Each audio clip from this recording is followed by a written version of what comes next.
Mes chers camarades, bien le bonsoir, j'espère que vous allez bien. À l'occasion de cette nouvelle émission, de ce nouvel entretien historique, j'ai envie de dire, nous recevons Marielle Devlaminck, qui est doctorante à l'université Grenoble-Alpes, spécialiste de la littérature médiévale. Et son sujet de thèse, c'est Public théâtre, au pluriel, pour une étude esthétique, historique et sociale des premiers théâtres politiques en français, du 15e au 16e siècle. Lauréate du CAPES, co-organisatrice en 2020 de la journée d'études Jeux de rôle, Jouer des rôles, avec notamment Audrey Dominguez, qu'on a reçu il n'y a pas très longtemps sur les plantes, membre de l'équipe de l'association KEST, association de jeunes chercheurs médiévistes. Et donc ce soir, nous allons parler ensemble de théâtre médiéval, le YouTube de l'époque. Bonjour Marielle, comment ça va ?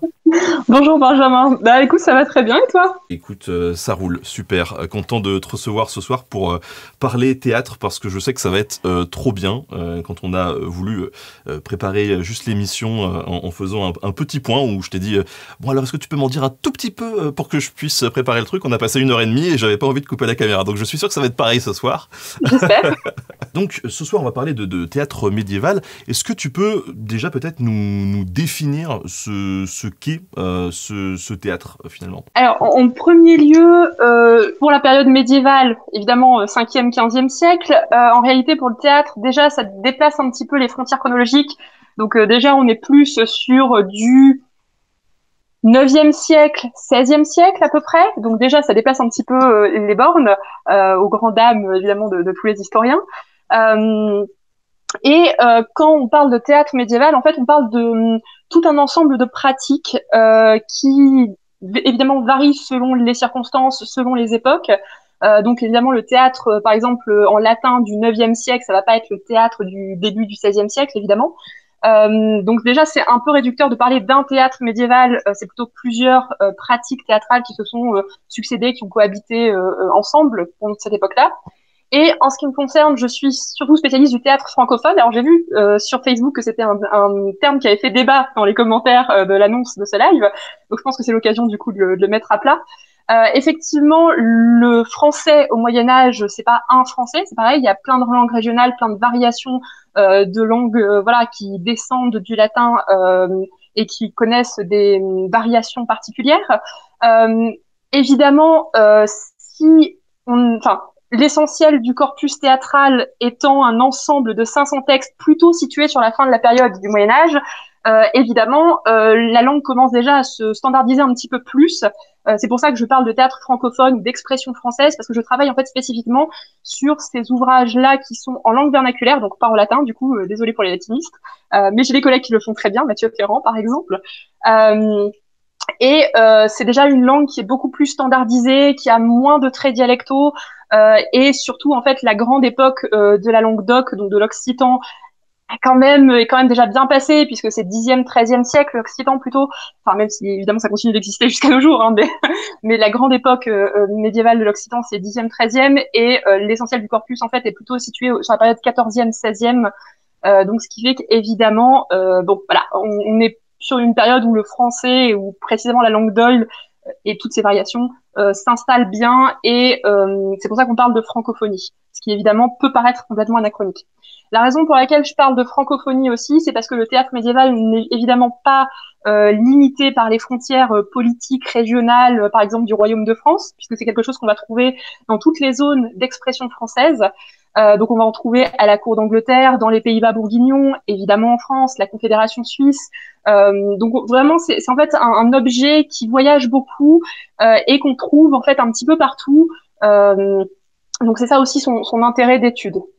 Alors pour finir sur la question de qu'est-ce que le théâtre médiéval, il faut savoir qu'au Moyen-Âge, le mot théâtre n'existe pas. Enfin, disons, si, il existe, mais c'est un terme technique qui désigne une réalité architecturale de l'Antiquité. Donc évidemment, on va pas parler de théâtre au Moyen-Âge, on va parler de jeu. Jeu J-E-U, évidemment. Et donc, en fait, ce jeu va pouvoir prendre plein de formes différentes. Ça va être un terme extrêmement polysémique qui va pouvoir désigner aussi bien ce que nous, on appellerait le théâtre aujourd'hui, c'est-à-dire des acteurs sur scène qui parlent, qui bougent, qui évoluent, qui interagissent ensemble avec un public en face, que des tableaux vivants, par exemple, qui peuvent être aussi mentionnés en tant que jeu, ou des petites scénettes en latin, mi-racontées, mi-jouées, des dialogues. Enfin, les formes sont assez multiples, en fait. Moi, je travaille spécifiquement sur ce qu'on appellerait aujourd'hui théâtre, mais encore une fois, c'est une appellation qui est un petit peu, voilà, un petit peu moderne, quoi. Et alors, moi, la question qui m'anime, c'est pourquoi s'orienter dans tes études vers ça, en fait, vers le théâtre? Alors, voilà, c'est maintenant que je vais étaler les dossiers, parce que là, pour le coup, c'est l'occasion de le dire. J'ai fait 2 ans de prépa littéraire dans une petite prépa du nord de la France. Ça s'est pas très bien passé et du coup, je suis arrivée à l'université complètement paumée en lettres classiques et je savais absolument pas vers quoi me diriger. Et un jour, complètement par hasard, je suis allée à un cours qui portait sur le théâtre du Moyen-Âge, qui était donné par la professeure, enfin, elle était maître de conférence à l'époque, Estelle Doudet, qui est devenue ma directrice de recherche. Et en fait, dans ce cours d'introduction, elle nous a parlé d'une pièce de théâtre dont on reparlera sans doute dans la fin de la journée, parce que c'est une pièce qui me passionne et que j'adore. C'est le jeu d'argent, ou la moralité d'argent, plus précisément, de Jacques Moliou. Alors, on a un auteur, en plus, Cocorico, c'est génial. Voilà, ça n'arrive jamais dans le théâtre médiéval. Alors, c'est un texte de 1470 qui a pour particularité d'être une moralité, c'est-à-dire c'est du théâtre allégorique, donc du XVe siècle, du coup, d'Avignon, qui met en scène en fait un canevas qui est très très habituel à cette époque-là, c'est-à-dire que c'est un homme qui est déjà vieux et qui a trimé toute sa vie et qui reste pauvre et ça le déprime beaucoup. Il n'y a pas de Rolex. Il n'a pas de Rolex, voilà, c'est le désespoir et puis il a peine de quoi manger et puis il a des rhumatismes, ça va pas et c'est dur et voilà.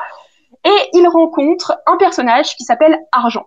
Alors Argent, pour lui, ça a été dur aussi parce qu'en fait, comme il y a des gros problèmes de fausse monnaie à Avignon, bah forcément tout le monde le maudit, personne ne l'aime, voilà. Donc déjà, il est un petit peu chagrin parce qu'il est en mode, bah, c'est pas de ma faute quand même. En plus, il est mal employé par Dame Usure et ses usuriers, donc il est encore plus chagrin.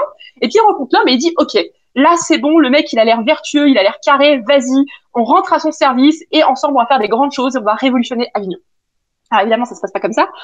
Dès que l'homme a l'argent, et ben il se met à dépenser Malvo, voilà, à vouloir vivre au-dessus de ses moyens, à vouloir des femmes, tout ça, voilà. Donc évidemment, Argent, bon, il est très déprimé pendant la pièce, et il va, lorsque l'homme lui demande d'aller chercher une femme, il va ramener un personnage qui est très étrange, qui s'appelle Terre, donc qui jaillit du sol, qui est couverte de terre.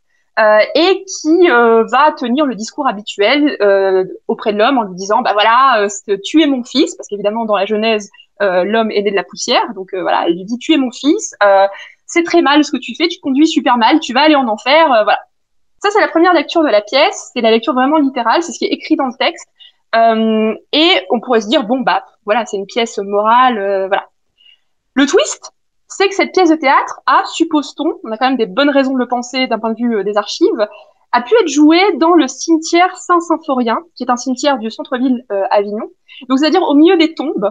Et là, ce personnage de terre qui jaillit du sol, en fait, peut devenir une allégorie de la mort. Et tout de suite, la pièce est beaucoup plus inquiétante et beaucoup plus flippante. Et en fait, cette souplesse du théâtre médiéval, ces jeux qui dépendent en fait de l'environnement scéniques, qui dépendent du lieu de jeu, qui dépendent des contextes et tout, ça m'a absolument fascinée. Parce que déjà, j'avais jamais entendu parler de littérature allégorique, et cette pièce-là, vraiment, elle m'a tapé dans l'œil, vraiment un truc incroyable. Donc, je suis allée voir l'enseignante qui m'impressionnait beaucoup en plus parce que c'est quelqu'un de très charismatique. Donc, j'étais complètement flippée. Je me disais, oh là là, oh mon Dieu, je vais peut-être lui poser des questions complètement débiles.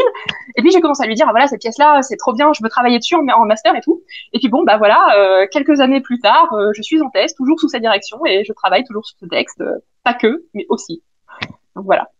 C'est beau, c'est beau. Mais alors, quand on dit théâtre médiéval, ça s'oppose au... Parce que le théâtre, ça existe déjà dans l'Antiquité, finalement.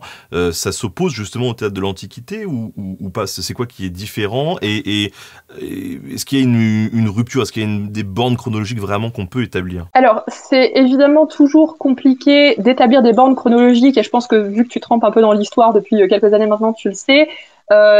Les découpes temporelles, c'est toujours des choses qui sont un peu artificielles, qu'on va mettre sur des grandes dates pour simplifier en fait notre appréhension mentale de l'histoire. C'est comme ça qu'on va découper le temps en fait.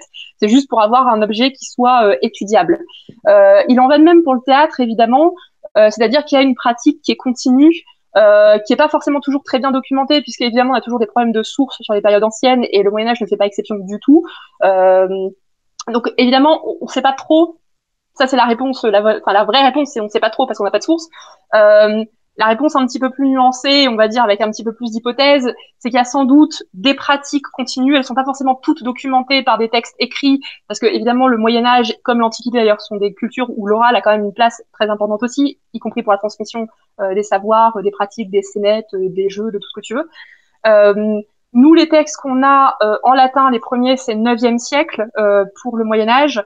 C'est des textes qu'on appelle des tropes. En fait, c'est des petits extraits de la Bible qui sont mis en scène au cours des offices religieux. Donc, c'est une sorte d'illustration, en fait, de l'extrait biblique ou du prêche qu'on vient de voir ou d'entendre.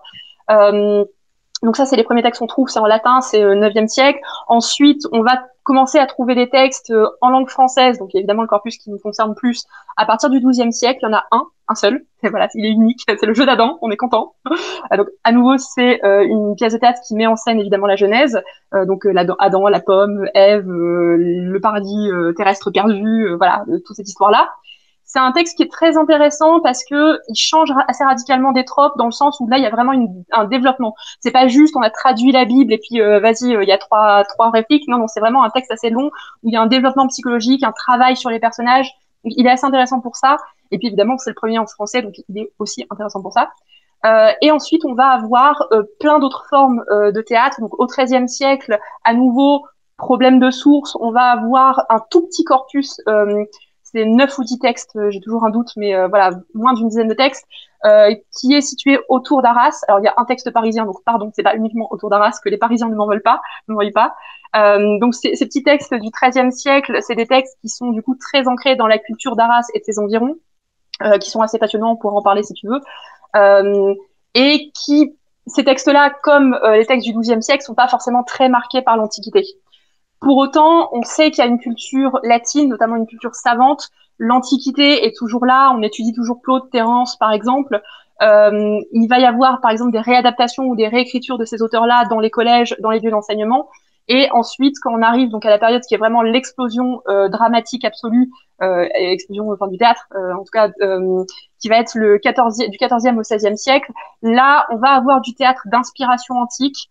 On va avoir aussi toujours ces pièces en latin qui peuvent être inspirées de ces auteurs-là ou pas, qui sont peut-être des fois aussi plus inspirées des traditions en langue vernaculaire, c'est-à-dire toutes les langues qui ne sont pas le latin. Donc voilà, on va avoir des continuités. Elles sont difficiles à vraiment voir, en tout cas pour moi qui suis, on va dire, demi-néophyte, parce que c'est pas mon objet d'étude en fait. Donc voilà, je peux te répondre avec pas mal d'incertitudes, mais parce que c'est pas mon sujet de prédilection. Peut-être que si Mathieu Ferrand était là, il me dirait mais non Marielle, tu dis n'importe quoi. En fait, on a des réponses très claires sur cette question. Donc voilà, s'il passe par là, peut-être qu'il me corrigera. Mais voilà, on a des influences antiques. Évidemment, la grosse arrivée de l'influence de l'Antiquité, ça va être au courant du XVIe siècle, lorsque le théâtre dit médiéval, j'allais dire, va se casser la gueule, mais c'est un peu réducteur de dire ça comme ça, mais disons, va connaître des pertes de vitesse sur certains genres. Et là, en fait, c'est juste parce qu'on cherche de nouveaux moyens de parler à une société qui évolue, en fait, tout simplement. Donc, les codes esthétiques évoluent. On a redécouvert pas mal de manuscrits et pas mal de rouleaux à la chute de Constantinople en 1453, si je ne m'abuse, voilà, qui contenait des textes antiques in extenso. Par exemple, Aristote, on avait uniquement des extraits de la poétique avant cette date-là, et puis là, tout d'un coup, on a toute la poétique, en tout cas toute la partie sur la tragédie. Donc évidemment, les auteurs de théâtre, voilà, le temps que ce soit traduit et que ça passe dans le grand public, vont être quand même assez contents.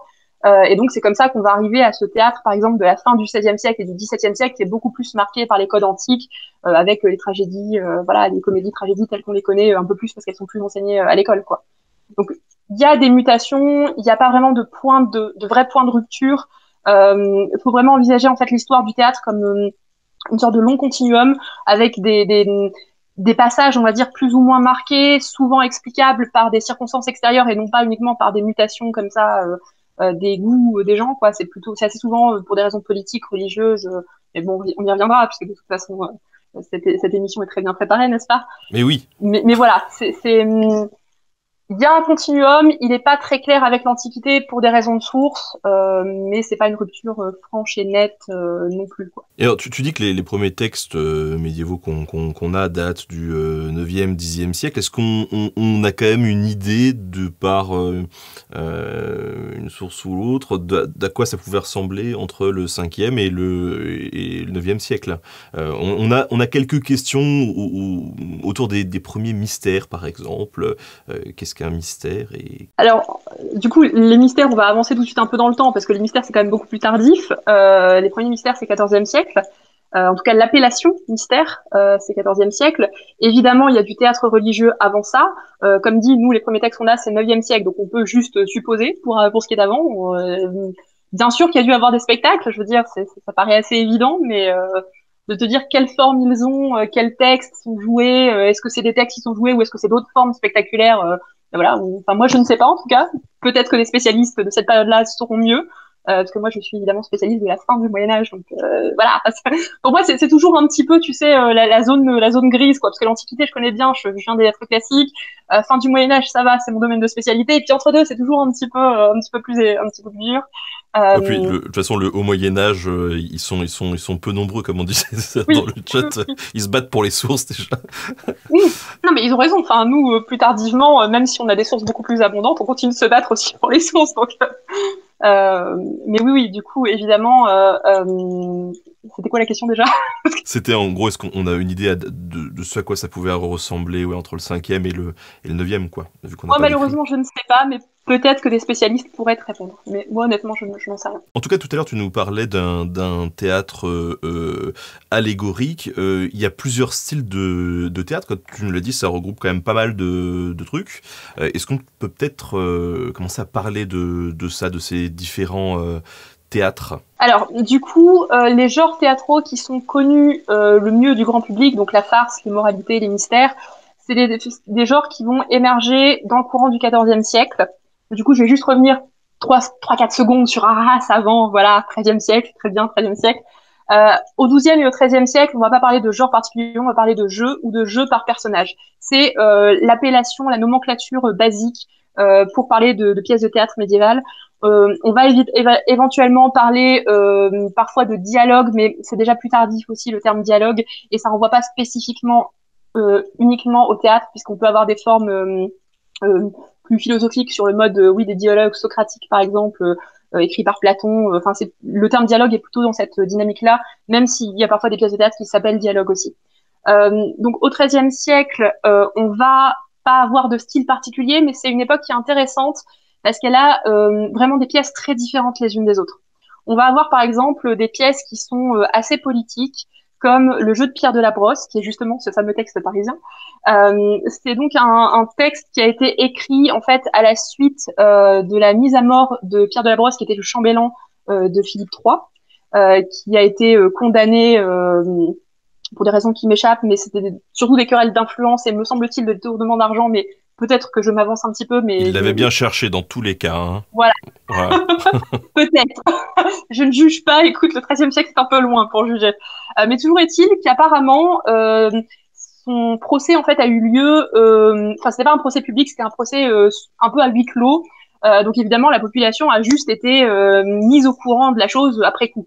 Et apparemment, il y a certaines sphères de la population chez lesquelles ça a pu ne pas passer. Mais en tout cas, le pouvoir en place s'est senti obligé de commanditer un spectacle qui mettait en scène justement ce procès auquel personne d'autre que les jurés et voilà n'a pu assister. Et donc, ce spectacle commence en fait par Pierre de la Brosse qui arrive sur scène. Il y a un tribunal d'allégorie devant lui et puis il commence à répondre aux accusations qu'il y a contre lui. Et en fait, à mesure que la pièce avance, on se rend compte que finalement, c'était un sale type. Enfin, en tout cas, c'est le discours de la pièce. Et finalement, donc, et ben voilà, à la fin, il est mis à mort et tout le monde est content. Mais il y a cette pièce-là qui a pour but, voilà, de justifier une décision de justice et qui, je trouve, est assez intéressante pour ça. Et en plus, c'est du théâtre allégorique. J'aime bien le théâtre allégorique, donc forcément, je suis contente. Mais il y a d'autres textes qui sont pas du tout sur ce mode-là. Par exemple, à Arras, il y a deux auteurs qui ont vraiment marqué le paysage arageois. Le premier, c'est Jean Baudel, le deuxième, c'est Adam de la Halle. Alors Jean Baudel était très connu, hein, c'était le grand poète slash dramaturge arageois. Il a notamment créé en fait carrément un genre musical qui s'appelle la pastourelle. Alors c'est pas du tout du théâtre, hein, pour le coup, c'est des petites chansons qui mettent en scène des bergères et des chevaliers qui essaient désespérément de se faire les bergères en question. Alors spoiler alerte, c'est un truc qui à l'époque faisait beaucoup rire, notamment dans les cours. Aujourd'hui, je pense que ça fait plus rire beaucoup d'avoir des chansons sur des bergères qui se font violer par des chevaliers, hein, honnêtement. C'est clair. Mais bon, à l'époque, voilà, c'est l'époque Moyen Âge, bah ils en étaient plutôt fans dans les cours apparemment. Bon, il y a des trucs qui sont quand même très parodiques, donc je pense qu'ils avaient quand même un recul, au moins un peu sur certaines, sur le topos que c'est en fait de ces chansons. Et il a aussi écrit une pièce de théâtre, enfin, au moins une en tout cas, qui est le jeu de Saint-Nicolas. Là, donc, du coup, s'il y a des étudiants à moi qui sont en train de regarder le live, je vous spoil à moitié une partie du cours de la semaine prochaine, jeunes gens. Prenez des notes. Pas trop parce qu'ils le réentendront. Mais voilà, on a cette pièce de théâtre donc qui met en scène un pèlerin qui part en croisade et manque de peau évidemment, il se fait capturer sur le chemin pour aller à Jérusalem. Donc là, on est vraiment dans la période en fait des derniers feux de croisade en fait, hein, puisqu'on est au milieu du XIIIe siècle. Évidemment, il est amené devant le sultan et puis le sultan lui dit bon bah tu as le choix, soit tu te convertis, soit tu meurs. Et heureusement, plot twist, notre ami pèlerin est à Rajoie. Donc, comme il est à Rajoie, il est sous la protection de Saint Nicolas, qui est le saint local.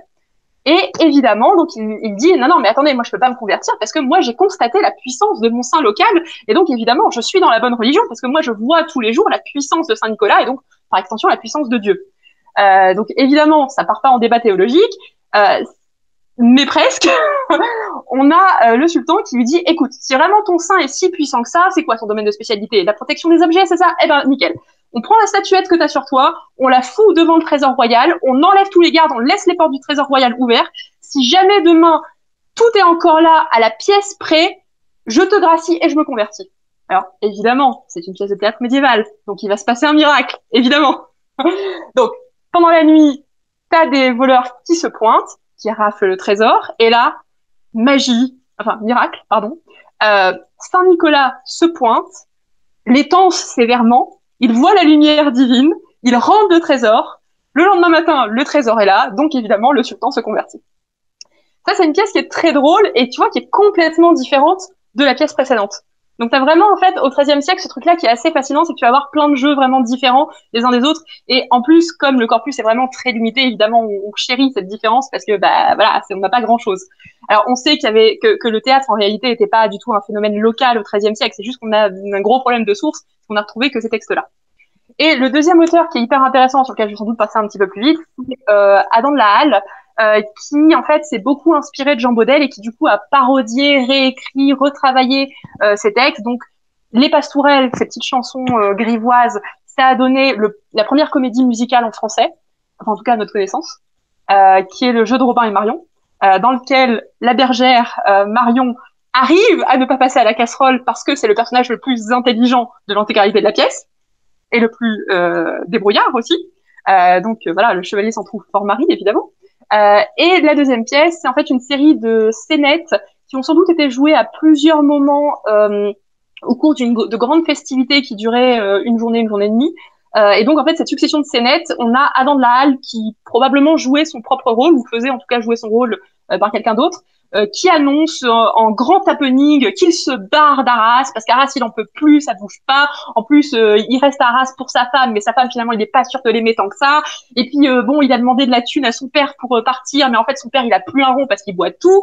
Donc voilà, c'est le grand happening de la soirée, et c'est le fil rouge, en fait, je suppose, de la soirée. C'était, voilà, Adam de la Halle qui essaie désespérément de se barrer. Et à nouveau, en fait, c'est un jeu sur le jeu de Saint-Nicolas de Jean Baudel, parce que là-bas, enfin dans le jeu de Saint-Nicolas, t'as les croisades, t'as l'Orient, t'as Jérusalem, voilà. Là, t'as les fées, et je tiens quand même à dire que Arras à cette époque-là, c'est the place to be parce que tu as la fée Morgane dans le casting quand même. Voilà, s'il te plaît. Et on y dédiera un épisode un jour sur Nota Bene. Hein. Ah, tu vois, tu pourras parler du coup du jeu de la feuillée qui invite la fée Morgane au repas. Donc, ce XIIIe siècle-là, il est intéressant, mais évidemment, c'est des textes qui sont isolés et sur lesquels on a un petit peu de mal à avoir une vue d'ensemble, à l'exception justement de ce corpus arageois. Mais évidemment, c'est tout de suite un petit peu plus compliqué. Donc, ce que les gens connaissent surtout, et je faisais pas exception à la règle avant de commencer mes études, hein, c'est surtout généralement les farces, et notamment la farce de Maître Patelin, qui est une farce, voilà, qui est enseignée dans le secondaire, ce qui est un peu dommage parce que c'est pas la meilleure, mais bon, voilà, c'est mon avis personnel. Et ce qu'on va connaître aussi, c'est les grands mystères, ce grand théâtre, ce grand spectacle en fait, qui est à la fois bien sûr un spectacle religieux, mais également une occasion sociale, parce qu'en fait ces spectacles-là, c'est des spectacles qui sont tellement chers à produire qu'ils assez souvent qu'ils handicapent le budget d'une ville pour plusieurs décennies. Donc évidemment, c'était le genre de truc que tu voyais une fois dans ta vie, à tout péter.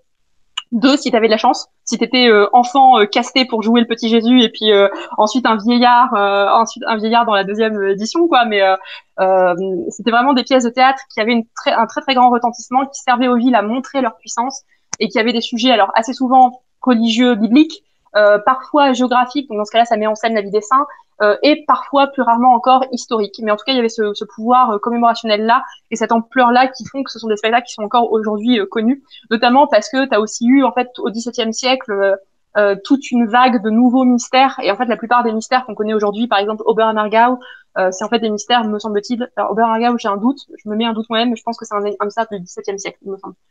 Je crois qu'il n'est pas médiéval.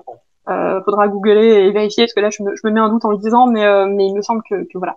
Donc ça, c'est les pièces, les idées reçues qu'on a quand on dit théâtre médiéval, c'est farce mystère. En réalité, c'est un petit peu plus complexe, on va dire, ou en tout cas plus varié que ça. Il y a bien sûr les farces, qui sont donc des scénettes comiques qui vont jouer sur des comiques de gestes, de situations, et beaucoup sur des comiques de langage. En fait, la plupart des farces reposent sur un jeu de mots qui est mis en scène. Par exemple, t'as la farce des femmes qui font rétamer leur chaudron. Rétamer son chaudron, ça veut dire avoir une relation sexuelle. Donc évidemment, ça va être des couples adultères sous couvert de rétamer le chaudron. Donc évidemment, avec le rétameur de chaudron, bon voilà. Tu vas avoir des femmes qui apprennent à parler latin. Pour une femme, parler latin, ça veut dire avoir des relations sexuelles monnayées au Moyen-Âge. Donc évidemment, c'est des femmes qui veulent en fait littéralement apprendre à parler latin pour être plus intelligentes que leur mari, mais qui finalement vont apprendre d'autres choses, mais probablement pas le latin. Voilà, tu vois, donc les farces, c'est souvent ce genre de comiques-là, des comiques de langage plutôt. C'est pour ça que je dis que le Patelin est pas forcément la farce la plus représentative, parce que c'est une farce qui, elle, repose beaucoup en fait sur le comique de situation.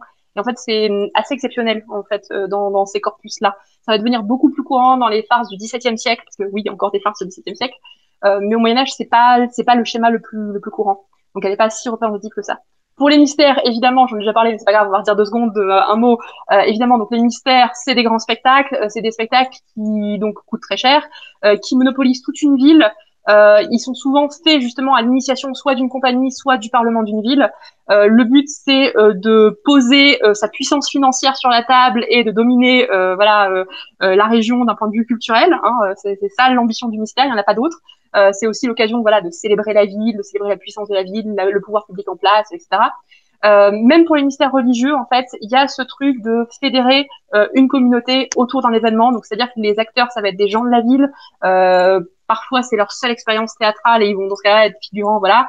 Évidemment, pour les rôles vraiment importants ou pour les rôles un peu spécifiques, on va prendre des acteurs professionnels, on va prendre tout un personnel qualifié. C'est vraiment en fait un peu la grande comédie musicale, alors pas musicale forcément, mais le grand spectacle de l'époque, dans le sens où tu vas avoir des effets pyrotechniques.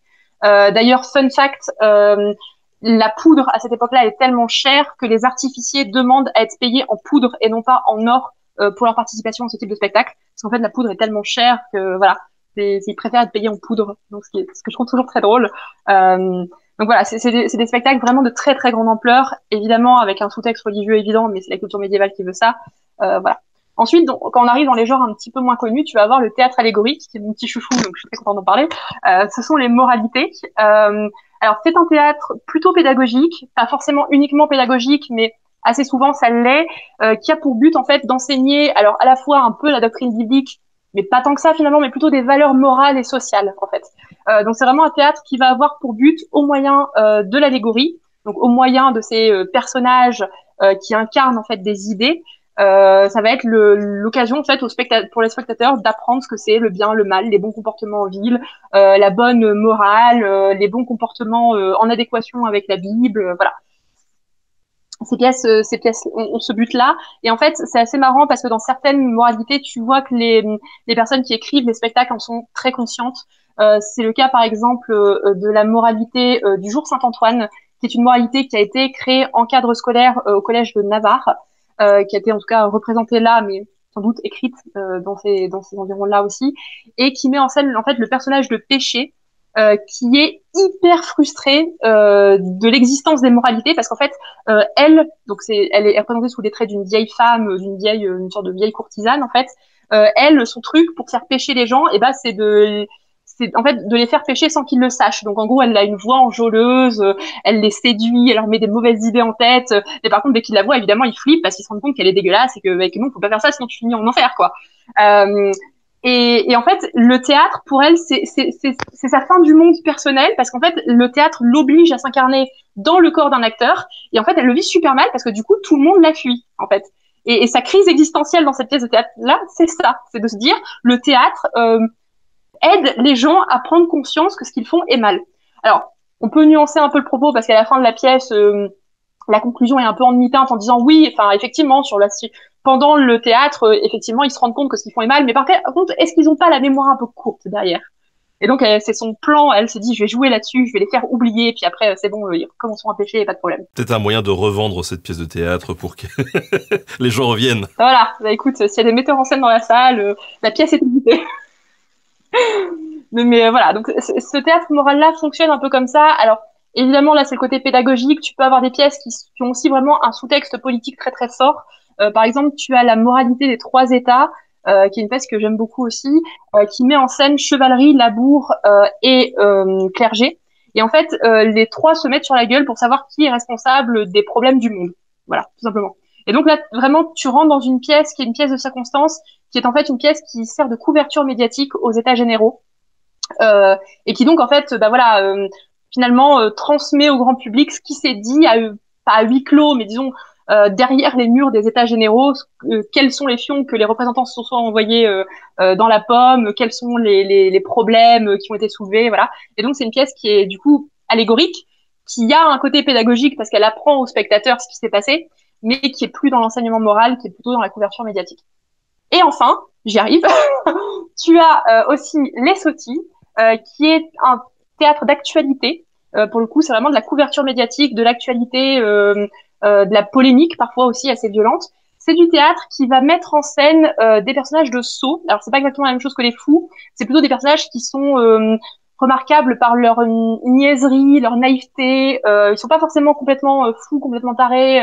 Voilà, ils sont plutôt un peu naïfs. Ils posent comme ça des questions et on leur pardonne parce qu'ils sont un peu fous. Mais c'est quand même la question qui fait mal, tu vois.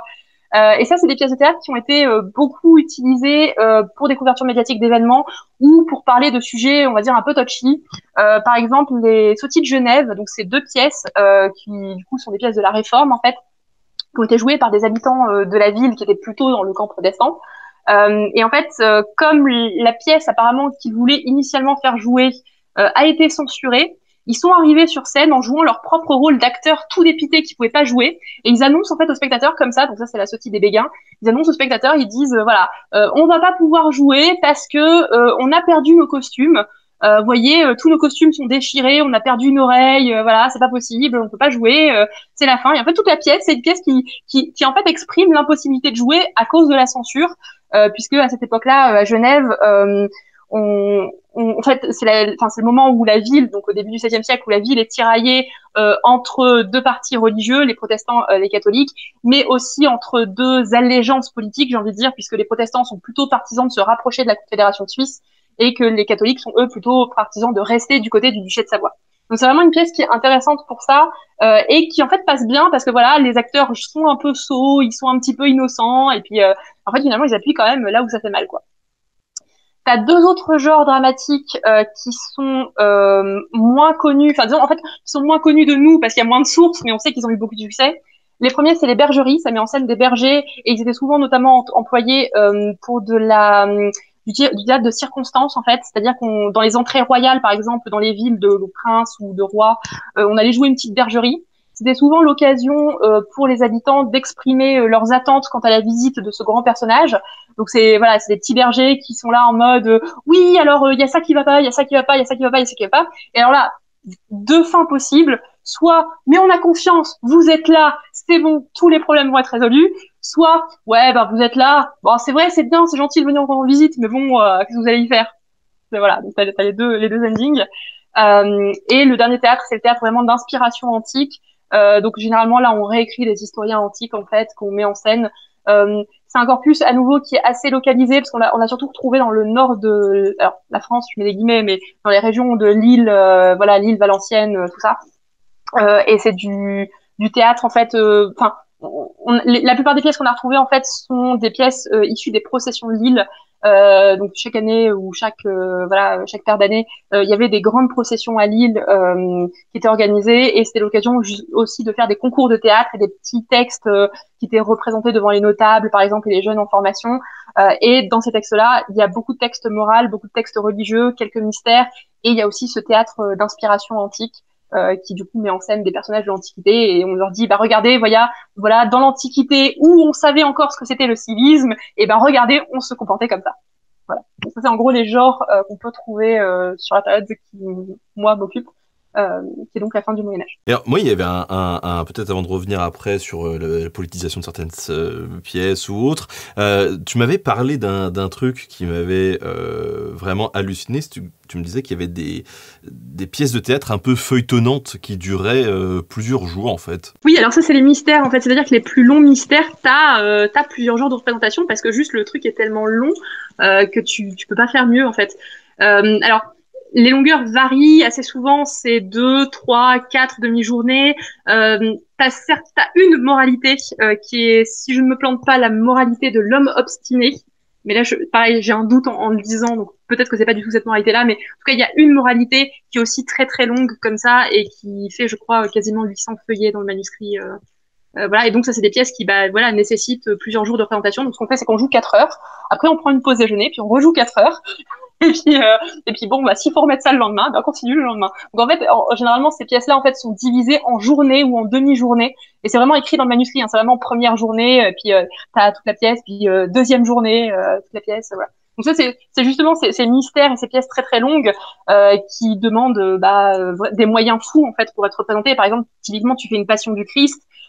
Si tu veux faire ça bien et que tu veux suivre les journées, t'as la scène, et puis après t'as la crucifixion, et puis après t'as la résurrection. Enfin, tu vois, t'as plein d'épisodes, et en fait c'est des épisodes. Si vraiment tu veux étaler ton pouvoir politique de ville, et tu vas commander un spectacle super long qui va durer 4 jours, où il faudra carrément construire un lieu de spectacle dans la ville ou plusieurs. Et voilà, il y aura des machineries, des artificiers, des scènes de paradis avec des anges qui descendent du ciel. Enfin, voilà, c'est vraiment le grand spectacle, quoi. En même temps d'être un festoche, fallait venir avec sa tante et tout, c'était... Alors, écoute, moi je suis pas spécialiste de mystère, donc ce serait plutôt à Véronique Dominguez qu'il faudrait poser ces questions-là. Mais oui, c'était toute une organisation et vraiment ça monopolisait toute la ville pendant des mois pour la préparation. Et puis après, le jour J, c'était vraiment un truc qui à la fois coûtait un blé de fou, et en même temps qui ramenait aussi énormément d'argent et d'influence en fait à la ville. Et donc il y avait des enjeux évidemment économiques très importants et culturels aussi. Justement, donc, revenons un petit peu en arrière. Tu parlais un petit peu de certaines pièces qui sont un peu politiques.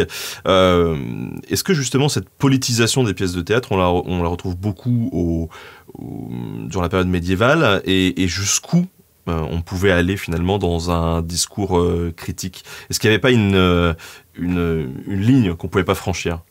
Évidemment, la ligne, oui, il y en a toujours une, parce que sinon on serait pas obligé de passer par des détours pour parler de politique. Par exemple, tu vois, quand je parle d'allégorie avec les 3 États, mais en fait, le fait de passer par un discours entre guillemets généralisant, parce que oui, mais regardez, c'est pas les acteurs qui le disent, c'est des allégories, c'est l'allégorie de chevalerie. Évidemment qu'on sait que tous les chevaliers sont pas comme ça. En fait, c'est une façon de se protéger aussi si jamais on dit un truc un peu, un petit peu moyen. Surtout sur chevalerie, parce qu'en plus c'est le méchant de l'histoire. Donc voilà, la noblesse c'est le méchant de l'histoire dans cette pièce-là. Donc en plus, évidemment, on fait un peu gaffe. Voilà, c'est pareil pour les sottis. On a ce truc où on va passer par le détour de la niaiserie, de la naïveté, pour dire mais non, regardez, vous pouvez pas lui en vouloir de poser la question. Il est tout niais, il est tout mignon, c'est le personnage qui veut ça.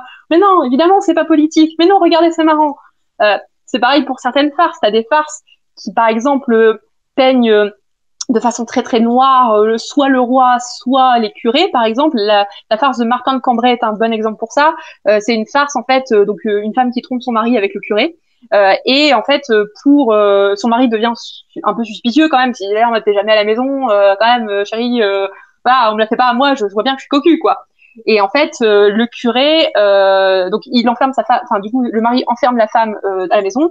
Et le curé est un peu désespéré parce que il aimerait bien retrouver son amante et puis tirer un coup, quoi, concrètement.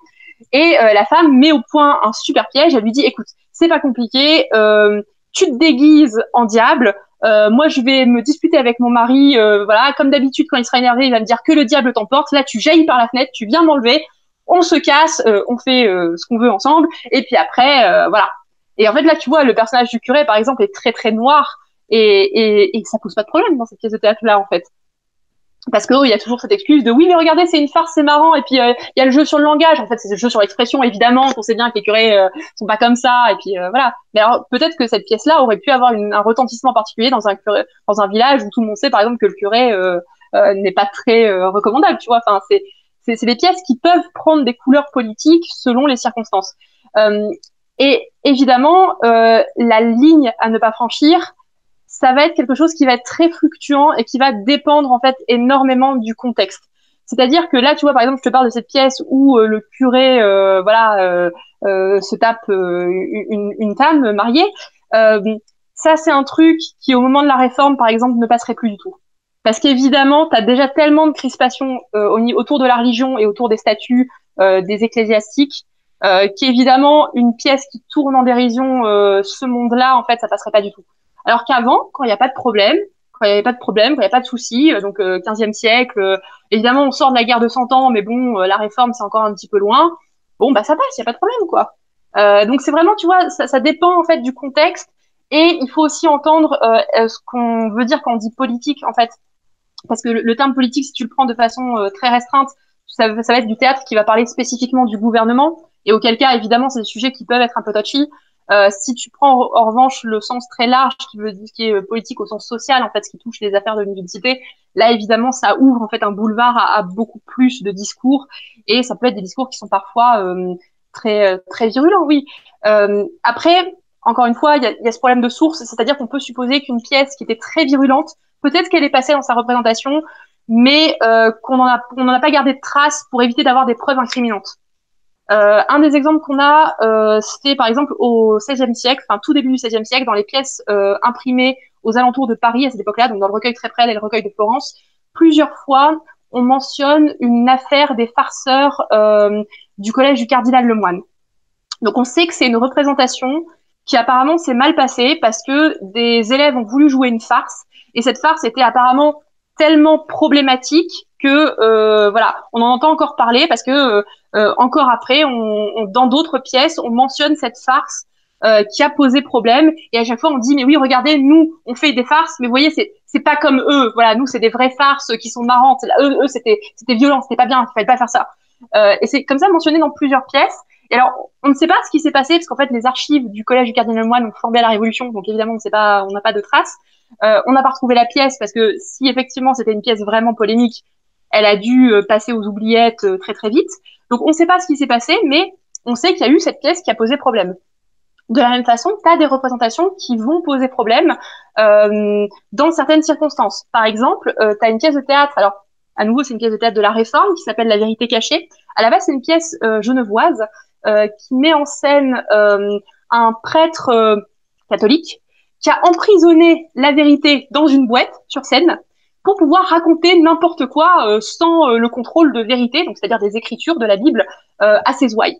Donc évidemment, ça c'est un thème de la prédication protestante hyper courant, qui est de dire, voilà, les prêtres catholiques ils font leur messe en latin et ils se démerdent avec des livres latins pour que nous on comprenne rien et qu'en fait ils puissent nous raconter n'importe quoi. Ça c'est un des grands arguments de bataille de la Réforme. Et en fait donc cette pièce-là, on sait qu'elle est genevoise parce que c'est enfin on peut supposer très fortement qu'elle est genevoise parce que c'est les plus anciennes attestations qu'on en ait. Et 30 ans plus tard, 30 ans après les premières attestations qu'on ait, on a une trace d'une représentation à Mouveau, dans le nord de la France, en région lilloise, qui se passe mal. Alors, la pièce de théâtre est jouée à Mouveau, donc à l'époque, c'est Mouveau, à cette époque-là en tout cas, c'est territoire plutôt catholique, plutôt conservateur, et la pièce de théâtre apparemment fait grand bruit. Alors, chez le commun du spectateur, on évacue assez vite le problème, parce que la plupart des gens qui sont interrogés quand ils le sont, c'est ah bah non, on n'avait pas compris qu'il y avait un problème. Donc alors soit effectivement les gens n'ont pas compris qu'il y avait un problème, soit les gens ont très bien compris mais se protègent. T'as les deux possibilités. Ensuite, on va entendre les officiels de justice et le curé du coin qui étaient dans l'assemblée aussi pour voir cette pièce de théâtre-là. Et évidemment, eux, ils ont complètement été outrés. Ils sont en mode, non mais attendez, cette pièce, c'est terrible, c'est protestant, vous laissez jouer ça en ville, c'est la cata, c'est pas bien, quoi. Donc évidemment, une enquête va être ouverte. Et là, il va falloir trouver les coupables. Parce que, bah, évidemment, voilà, il faut trouver des coupables. Alors, qu'est-ce qu'on fait est-ce qu'on incrimine les acteurs? Mais les acteurs sont là en mode, oui, non mais attendez, nous on a joué, tout le monde a joué. Est-ce qu'on incrimine la personne qui a écrit le texte ou la personne qui l'a imprimé? L'imprimeur il est à Genève, l'auteur probablement aussi. Est-ce qu'on incrimine le marchand qui est venu ramener le texte? Bon, bah, dans le doute, ce qu'on a fait ce jour-là, c'est qu'on a choisi d'incriminer plutôt les acteurs qui ont dû payer les coûts du procès en leur disant, bah voilà, vous avez joué un truc, mais vous auriez dû comprendre. Mais tu vas avoir d'autres circonstances, donc qui sont les mêmes, hein, c'est-à-dire des pièces de théâtre qui a priori ne posent pas de problème dans un contexte, mais qui vont poser un problème dans un autre contexte, où on va faire d'autres choix.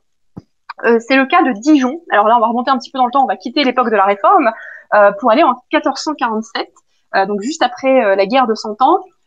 Si tu veux, après la guerre de Cent Ans, tu as énormément de compagnies franches, donc des compagnies d'archers ou des compagnies de mercenaires qui ont été démantelées, en tout cas qui n'ont plus été payées par la couronne française et qui ont du coup été renvoyées à leur vie de vagabond, quoi, basiquement.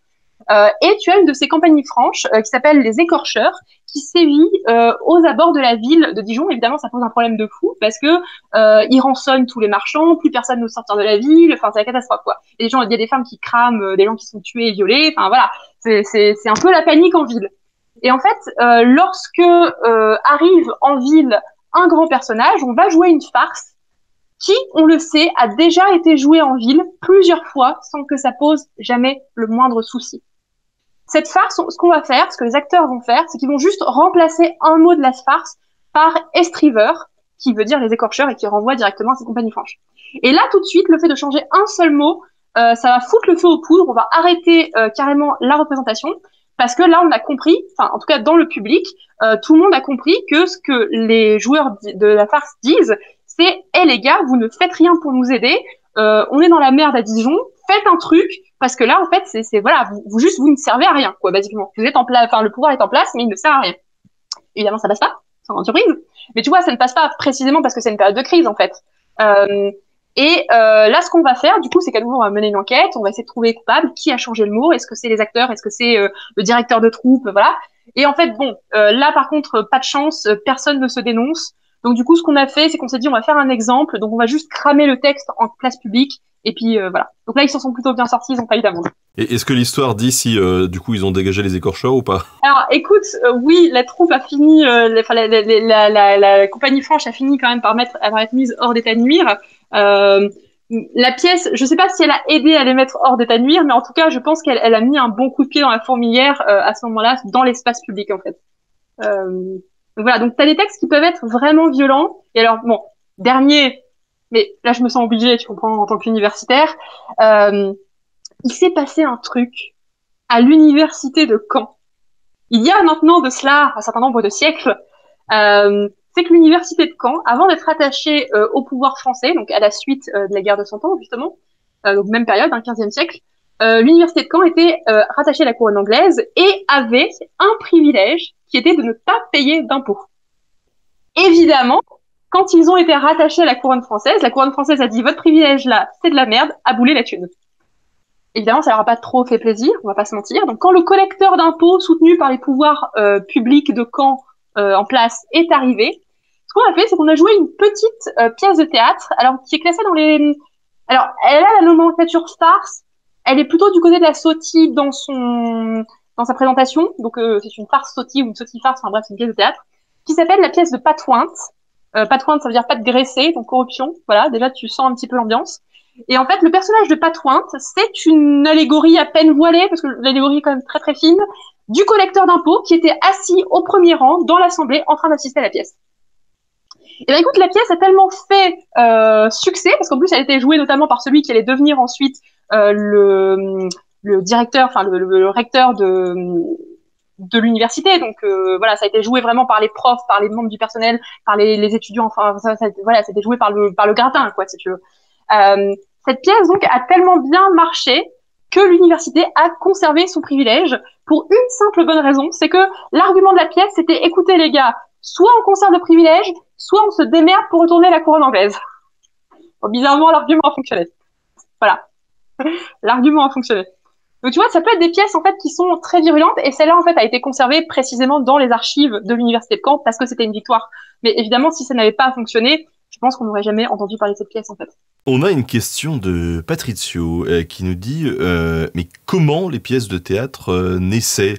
Dans un sens, est-ce que c'était écrit puis joué dans l'immédiateté ou est-ce qu'il y avait une sorte de processus, de procédure pour écrire les pièces? Alors, c'est évidemment une question à laquelle il est très difficile de répondre à moins d'une machine à voyager dans le temps. Voilà. Mais on a quand même des indices. Notamment avec ma fameuse pièce préférée qui est le jeu d'argent. C'est une pièce qui est très intéressante parce qu'on l'a retrouvée dans un manuscrit de travail qui est aujourd'hui conservé, si je ne dis pas bêtise, à Florence, me semble-t-il. En Italie, sûr, mais je crois que c'est Florence. Cette pièce de théâtre, en fait, est dans un manuscrit de travail, un manuscrit qu'on suppose quand même très très fortement être de la main de son auteur. Donc en plus, c'est vraiment la relique absolue, quoi, si tu veux. Et dans ce manuscrit, on a deux introductions différentes de la pièce, puis le corps de la pièce, une première conclusion, une nouvelle introduction possible, qui est différente des deux autres, et à nouveau des passages modifiés de la pièce et une dernière conclusion. Donc en fait, ce manuscrit-là est super intéressant parce qu'il montre qu'il y a sans doute un petit peu des deux. Il y a sans doute une écriture ou en tout cas une création de canevas en amont, parce que le fait qu'il y ait par exemple les deux introductions à la suite, ça veut dire que soit il s'est dit la pièce va être jouée deux fois, il faut deux introductions différentes parce que ce sera pas le même contexte.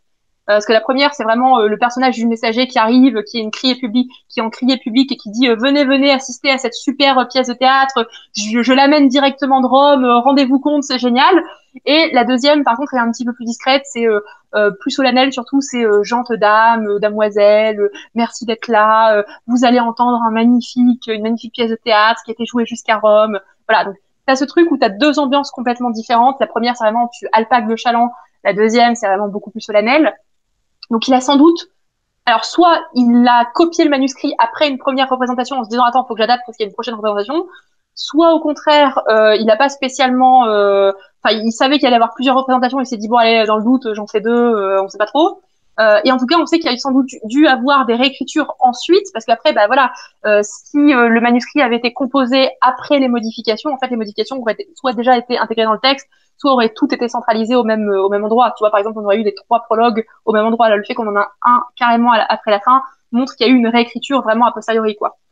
Donc, on sait pas trop, d'autant plus qu'on a un autre problème de source qui est qu'on a beaucoup de pièces qui arrivent par des moyens imprimés.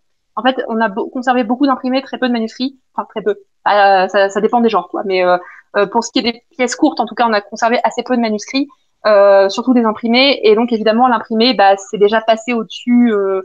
Enfin, voilà, t'as peut-être eu des manuscrits qui auraient pu t'apprendre plein de trucs sur la façon dont elles ont été composées, parce que t'aurais pu voir les ratures et tout. L'imprimé, bah, c'est une standardisation du texte, c'est une standardisation de la langue pour pouvoir le vendre un peu partout. C'est comme ça qu'on arrive d'ailleurs à des imprimés composites avec la moitié des pièces qui ont été imprimées à Lyon, l'autre moitié qui a été imprimée à Paris. Voilà, tu vois. Donc c'est une question à laquelle il est super dur de répondre, notamment parce qu'on n'a pas d'archives.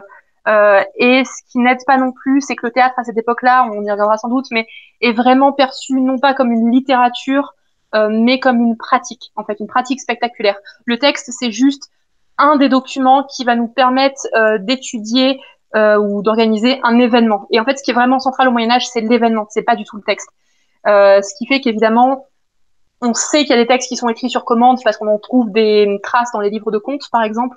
C'est assez souvent le cas avec des mystères, sans grande surprise. Parce que la ville, bah, en plus, la ville, si tu veux, qui veut organiser son mystère, elle est en mode, bon, allez, les gars, de toute façon, on y met le paquet, on est endetté sur 50 ans, autant se payer le luxe d'avoir un texte écrit sur mesure, quoi.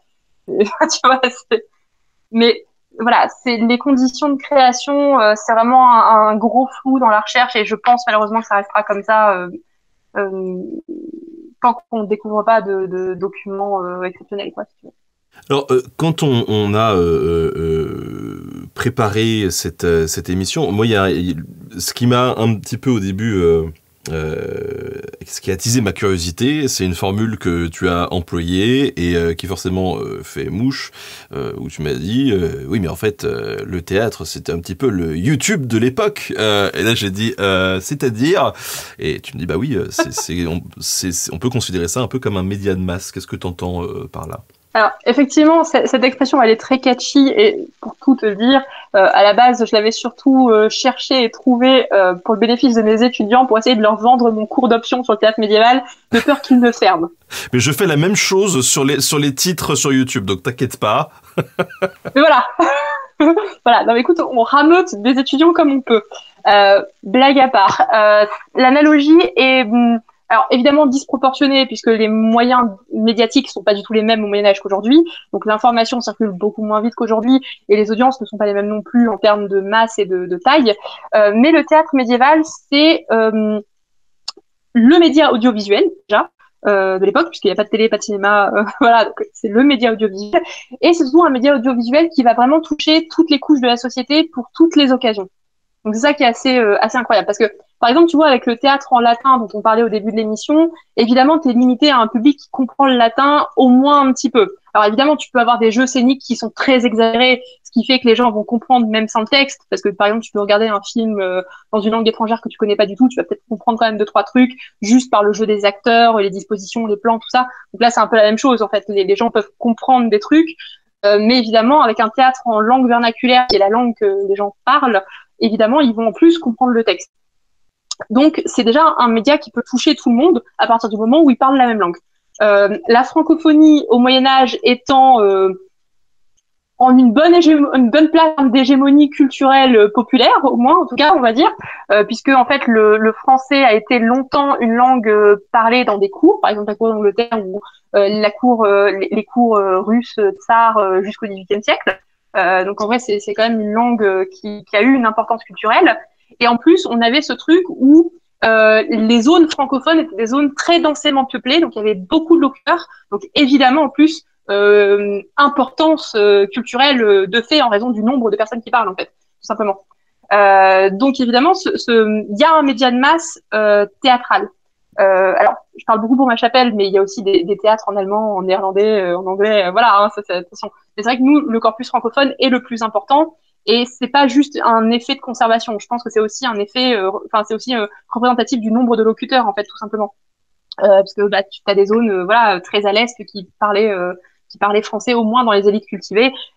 Mais du coup, les textes pouvaient quand même circuler vers ces élites cultivées-là. Et on sait par exemple que tu as des farces et des moralités qui sont jouées dans les cours russes au XVIIIe siècle, quoi. Moi, ce qui me fait toujours halluciner, tu vois. Bon. Donc évidemment, il y a cette audience qui est très large. En plus, le théâtre, comme c'est un média audiovisuel, ça va toucher évidemment aussi les gens qui ne lisent pas, ou qui ne savent, voilà, qui n'ont pas accès aux médias écrits en fait. Donc en plus, voilà, ça touche tout le monde. Et on sait qu'il y a un vrai goût pour le théâtre dans beaucoup de circonstances, parce que on a retrouvé des pièces, dans les archives, on a retrouvé en fait des mentions de pièces pour des traités de paix, par exemple, pour des signatures de traités de paix, pour des grands repas, pour des mariages princiers. Donc là, tu as vraiment la culture des élites, qui est aussi une culture de théâtre. En plus de ça, tu as les mystères, qui sont un spectacle, voilà, de très grande échelle organisé par une ville.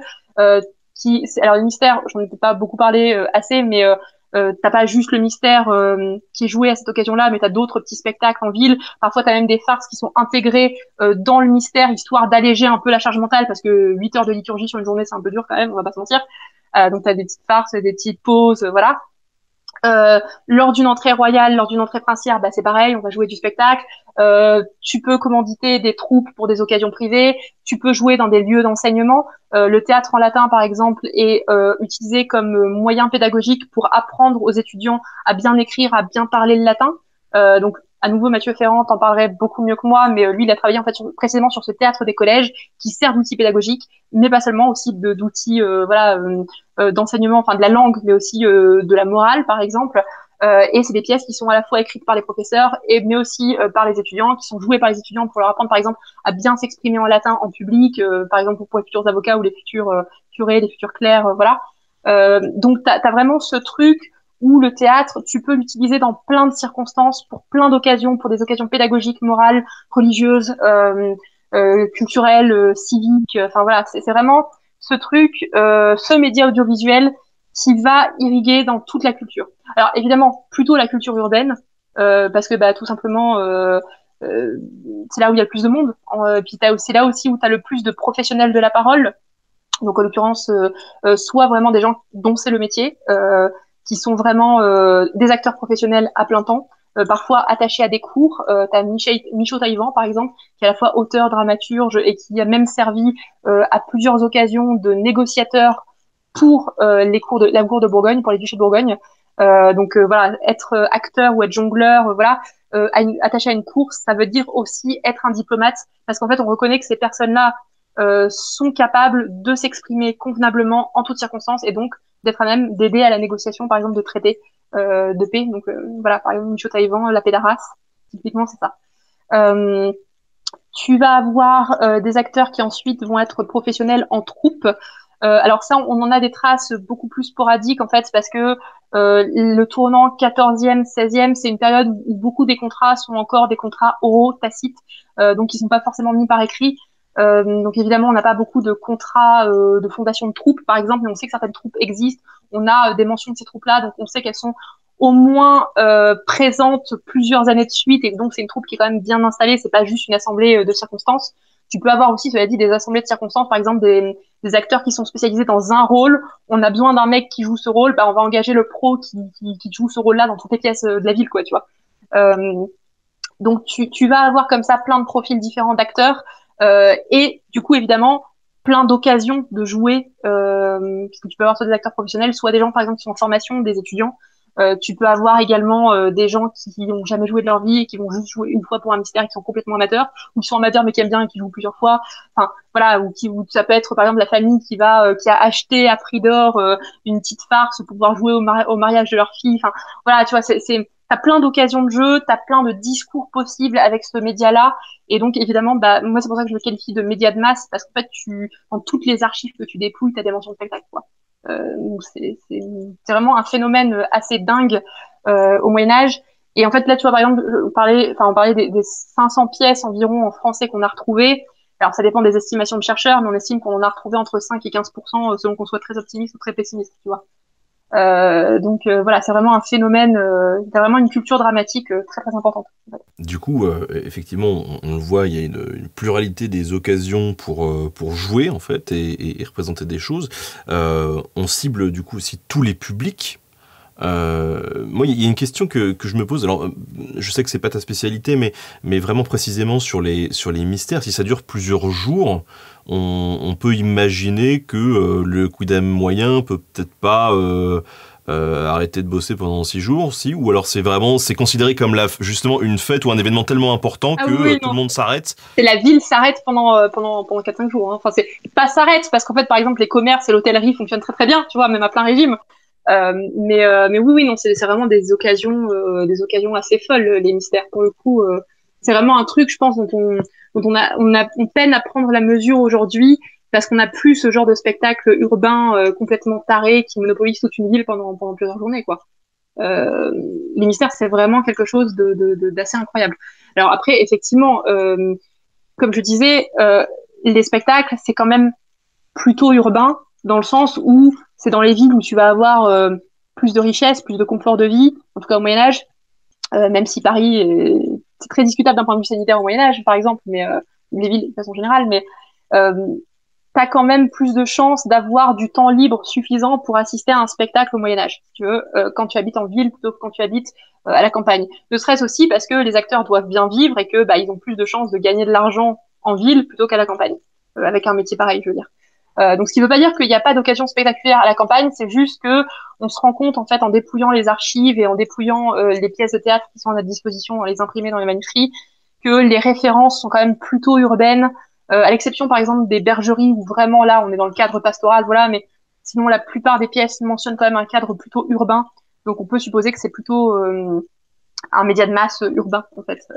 Donc c'est moins YouTubesque que YouTube, mais oui, mais par contre, effectivement, c'est un média qui vraiment touche toutes les couches de la société. Tu peux avoir des spectacles qui s'adressent à toutes les couches de la société. Il y a pas de théâtre des élites comme tu peux avoir au XVIIe siècle. Par exemple, tu vois, au XVIIe siècle, tu as vraiment le théâtre des élites, qui est le théâtre classique, que nous on va connaître parce qu'on l'a étudié à l'école en long, en large, en travers, et tu vas avoir des spectacles beaucoup plus populaires qui sont en fait des spectacles dans la continuité du Moyen-Âge et qui sont par exemple des farces, des choses comme ça qui sont en fait encore jouées très largement à cette époque-là. Et le théâtre que nous on apprend à l'école, le théâtre classique, c'est en fait le théâtre des élites parisiennes, Versailles, enfin voilà, centre de la France, qui évidemment vont finir par irradier culturellement ailleurs parce qu'à cette époque-là, le Royaume de France est très centralisé, mais ça demande un peu de temps, quoi. Là, c'est pas le cas. Au Moyen Âge, t'as vraiment une culture des élites et une culture plus populaire, on va dire, qui se mélange beaucoup plus sur les scènes, en tout cas. Et jusqu'où ces pièces elles peuvent voyager, justement? On a retrouvé des farces à la cour de Russie au XVIIIe siècle, déjà. On va commencer comme ça. Donc, pas mal. Plus sérieusement, alors, t'as des histoires de voyages de pièces qui sont assez intéressantes. C'est le cas notamment d'une moralité alors à la base c'est en néerlandais. Elle s'appelle Elkerlijk. Je prononce sans doute très très mal, en dépit de mon nom de famille, parce que je ne parle pas néerlandais évidemment. Donc Elkerlijk, c'est une moralité assez basique. Hein. C'est une vie humaine. En fait, tu suis un humain qui fait des mauvais choix et puis finalement, il est puni à la fin. Bon voilà. Cette moralité-là, on sait qu'elle a eu une traduction en anglais, Everyman, qui a eu beaucoup de succès d'ailleurs dans le monde anglophone. Et elle a aussi eu une traduction en latin, une première traduction en latin.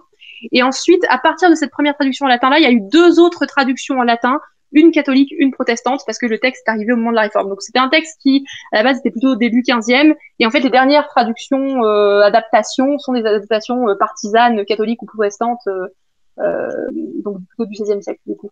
Donc c'est des pièces qui peuvent voyager dans toute l'Europe en fait. À partir du moment où t'as pas la barrière de la langue, ça peut voyager. Et donc évidemment, comme c'est des pièces francophones et que la francophonie est très large au Moyen Âge, évidemment ça voyage loin. On a une question de Romain Poissonnier qui nous dit, justement, en parlant de langue, est-ce que aujourd'hui on serait en mesure de comprendre une personne de cette époque et elle de nous comprendre? Est-ce qu'on comprendrait quelque chose si une pièce était reconstituée telle qu'elle là devant nous? Alors, il y a l'accent qui changerait beaucoup quand même, on va pas se mentir, parce que le côté phonétique de la langue, la prononciation, c'est quelque chose qui a quand même beaucoup, beaucoup évolué. Après, honnêtement, le théâtre, c'est pas le truc le plus compliqué à comprendre. Donc, je pense qu'on comprendrait, par exemple, mieux du théâtre qu'un roman lu, par exemple, tu vois. Après, oui, évidemment, de toute façon, t'as 5 siècles d'écart, donc bah oui, évidemment, non, on comprendrait pas, quoi. Mais et voilà, mais tout comme nous aujourd'hui, par exemple, tu vois, pourtant je suis pas si vieille que ça, j'ai 29 ans. Quand je me balade dehors et que j'entends par exemple des collégiens qui parlent avec des expressions un peu familières, bon bah, il y a une expression sur deux que je ne connais pas. Pourtant, on a 10 ans d'écart. Si tu veux, voilà, la langue évolue très vite et surtout à cette époque-là où elle n'est pas figée autant qu'aujourd'hui. Parce qu'en fait, si tu veux, quand tu enseignes le français aujourd'hui avec l'aide de grammaire, de dictionnaire, voilà, en fait, ce que tu enseignes, c'est un état figé de la langue. Évidemment, à cette époque-là, donc début du 16e, ça commence à envisager de se figer parce que justement, il y a l'imprimerie qui permet à des textes de voyager très loin et puis d'être imprimés en grande quantité. Donc il y a ce truc où les imprimeurs notamment commencent à avoir cette réflexion de dire, les gars, si on normalisait un peu la langue, parce que là, en fait, déjà c'est le bordel, parce que chacun écrit comme il veut. Et puis en plus, si on imprime une connerie, on va l'imprimer en 10 exemplaires, mettons, et en fait, il y aura plein de personnes qui la verront, contrairement à un manuscrit où en fait, le manuscrit il est très peu consulté, tu vois. Donc évidemment, au Moyen Âge, la langue change beaucoup plus vite parce que tu n'as pas cette instance conservatrice qui est l'enseignement et l'éducation nationale, hein, tout simplement, et puis l'Académie française aussi, qui régule en fait les usages de la langue et qui donc garde la langue dans un état plus archaïque qu'elle ne pourrait l'être. Et je pense que c'est pour exemple qu'aujourd'hui tu as vraiment une telle différence selon les niveaux sociaux, par exemple. Qu'une personne vraiment qui a grandi dans une culture, mettons, aisée, on va dire, ait autant de mal à comprendre une personne qui a grandi en banlieue, on va dire à âge égal, tu vois. Parce que tu as un endroit où on va avoir ce code linguistique, entre guillemets, des élites qui va être transmis, et tu vas avoir un autre endroit où, par exemple, le code sera plus difficilement transcrit, peut-être parce que c'est pas la langue maternelle de la personne, peut-être parce qu'elle n'a pas eu l'occasion d'être scolarisée longtemps, enfin voilà, tu vois, t'as plein de raisons, en fait, sociales qui font que la langue sera deux langues différentes en fait. Voilà. Et donc au Moyen Âge, tu as ça, et je pense que c'est en plus encore accentué parce que pas de centralisation sur la langue, dans le sens où chaque région a ses particularités, beaucoup plus qu'aujourd'hui. Donc évidemment, je pense que non, on comprendrait pas un médiéval, mais si ça peut te rassurer, je pense qu'un gars on comprendrait pas non plus en fait. Donc voilà, ou très pâle. Bon, on a parlé un petit peu des différents types de théâtre, de ce qu'on pouvait faire passer à travers ces différentes pièces, des publics cibles, de cet aspect un peu média de masse à l'ancienne. Maintenant, j'aimerais qu'on s'intéresse peut-être un peu aux premiers protagonistes du sujet, à savoir les acteurs, en fait, quand même. Parce que je pense qu'il y a quand même pas mal de choses à dire aussi autour de ces acteurs. Comment est-ce que, justement, on devenait acteur? Je vais faire un premier disclaimer qui est de dire que je suis pas du tout historienne. Évidemment, j'ai des billes sur la question des acteurs, mais quelqu'un comme Marie Bouygues-Gironès, qui est la grande historienne des spectacles au Moyen-Âge, qui est chercheuse au CNRS et qui pond chaque année des articles absolument brillants sur la question, le dirait donc beaucoup mieux que moi, sans doute, et avec beaucoup plus d'exemples pertinents. Donc du coup, je vous renvoie à tous à un article qui s'appelle « À qui profite l'auteur ?» et à son petit frère ou son grand frère, je ne sais plus quel des deux est antérieur, qui s'appelle Faire l'histoire de l'acteur au Moyen-Âge. Les deux sont trouvables en ligne gratuitement. Donc voilà, lisez-les. Voilà, je vais juste les résumer là. Clairement, je vais juste les résumer.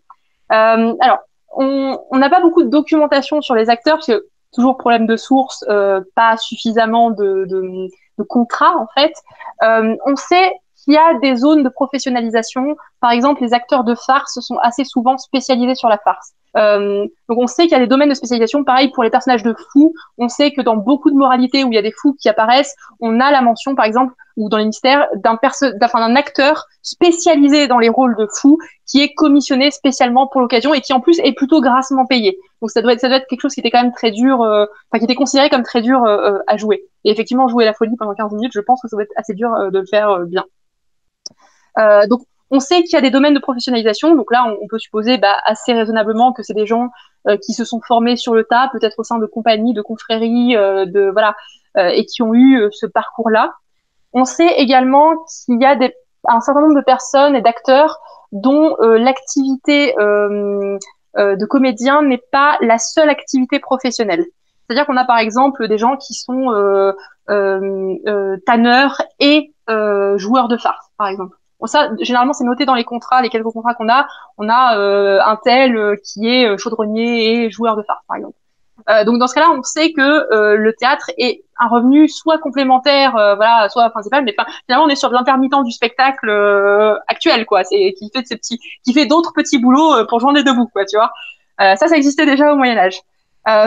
On sait également qu'il y a un vrai vivier d'acteurs et notamment de jeunes acteurs dans les lieux de formation qui préparent à des métiers de la parole. Donc les futurs avocats, les futurs médecins administratifs, astrologues, tout ce que tu veux, les futurs professeurs, évidemment des étudiants de tout poil, et les futurs, on va dire, clercs, alors clercs au sens de savants ou au sens de personnel administratif, et les futurs personnels religieux. Eux, on sait aussi que dans ces lieux de formation, assez souvent, ils vont faire du théâtre. Alors déjà, dans le cadre de leur formation, et qu'assez souvent, ils vont utiliser le média théâtral que du coup, ils connaissent bien, aussi comme moyen d'exprimer, par exemple, des revendications, des envies. Voilà. Par exemple, tu vois, typiquement, l'affaire du cardinal Lemoine, voilà, c'est des acteurs qui étaient a priori aussi des étudiants, en fait, ou des personnels de ce lieu, enfin, qui en tout cas n'étaient pas déconnectés du collège du cardinal Lemoine, où il y a eu ce scandale dont on ne sait rien finalement, mais voilà. Donc tu as ces profils-là. Autre élément qui est assez, je pense, important, c'est de se dire que le théâtre reste une prise de parole publique. Donc évidemment, les acteurs, a priori, il y a quand même peu de chances qu'ils viennent de milieux complètement défavorisés et complètement non autorisés à prendre la parole en public.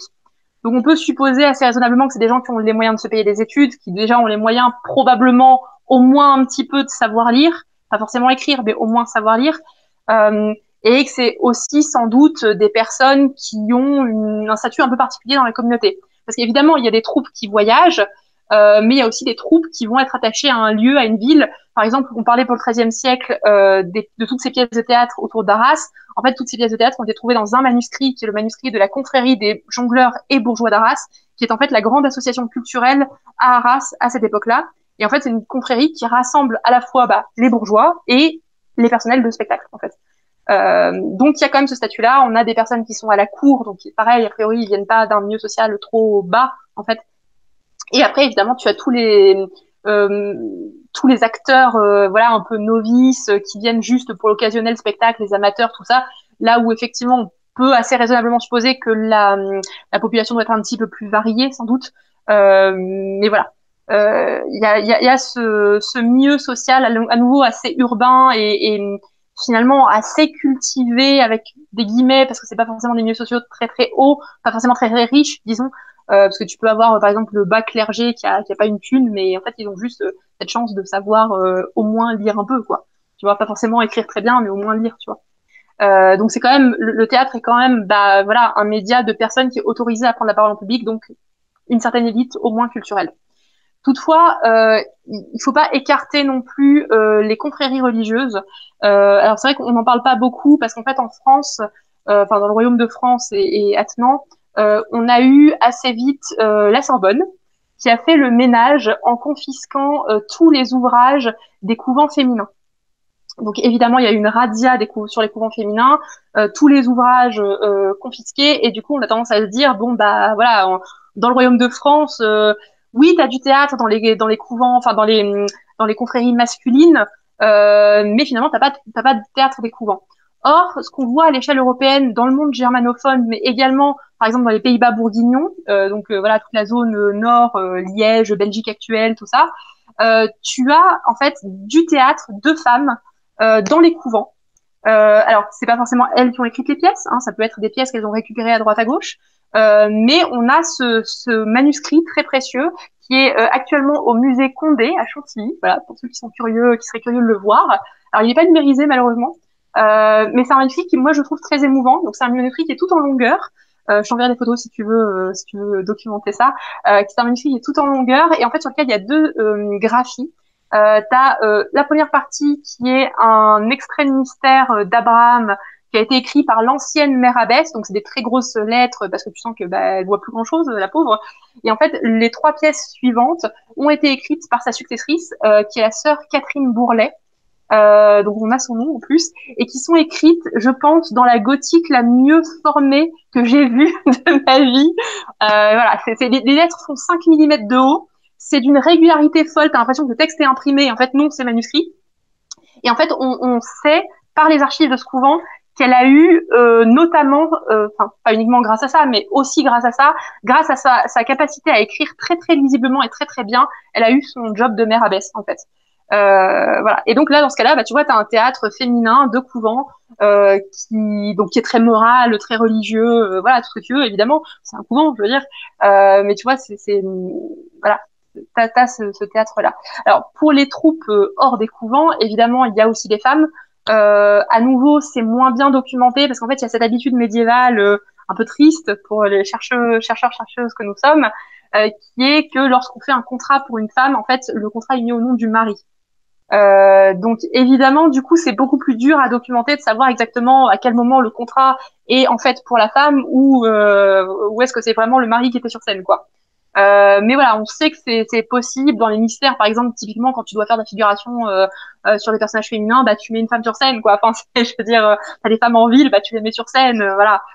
C'est pareil pour les farces, les troupes étaient très probablement mixtes. Enfin, je veux dire, pour des pièces qui jouent autant sur le comique grivois, bon voilà, a priori, c'est probablement mixte. Peut-être que les théâtres moraux, par exemple, étaient plus masculins, ou les théâtres des collèges étaient plus masculins, mais parce qu'en fait, les femmes n'avaient pas accès à ces lieux d'éducation-là. Mais voilà, donc encore une fois, ça dépend vraiment des circonstances. Voilà, mais donc voilà. Donc oui, il y avait des actrices au ménage. Et est-ce que ces troupes, justement, elles se forment spontanément parce que il y a, je sais pas, un auteur, un metteur en scène qui a une pièce à faire jouer et donc il recrute des gens, ou est-ce qu'il y a des troupes vraiment professionnelles, itinérantes, qui restent soudées, tu vois, avec les mêmes acteurs et qui va voyager comme ça pour présenter ses pièces? Alors à nouveau, c'est un peu dur de répondre pour des questions de source. Il y a très probablement les deux cas de figure. Là, c'est vraiment une hypothèse de ma part, parce qu'en fait, en réalité, j'ai moi aussi un point d'interrogation sur cette question-là, pour en plus ne pas l'avoir travaillé autant que ça.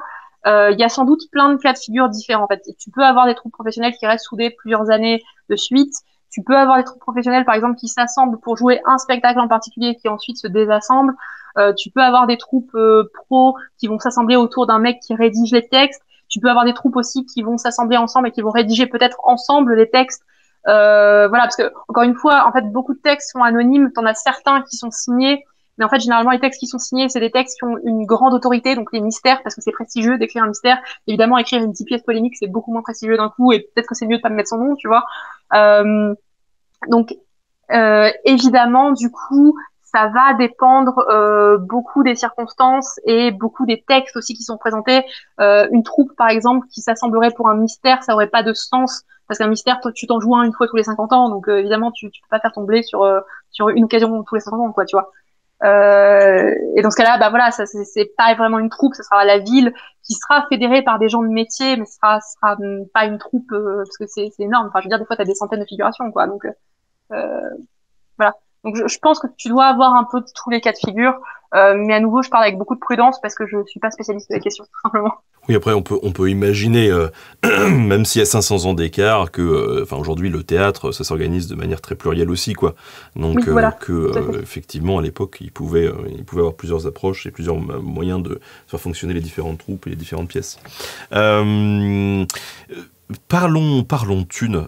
Est-ce qu'on a des traces justement de la monnaie qui pouvait circuler?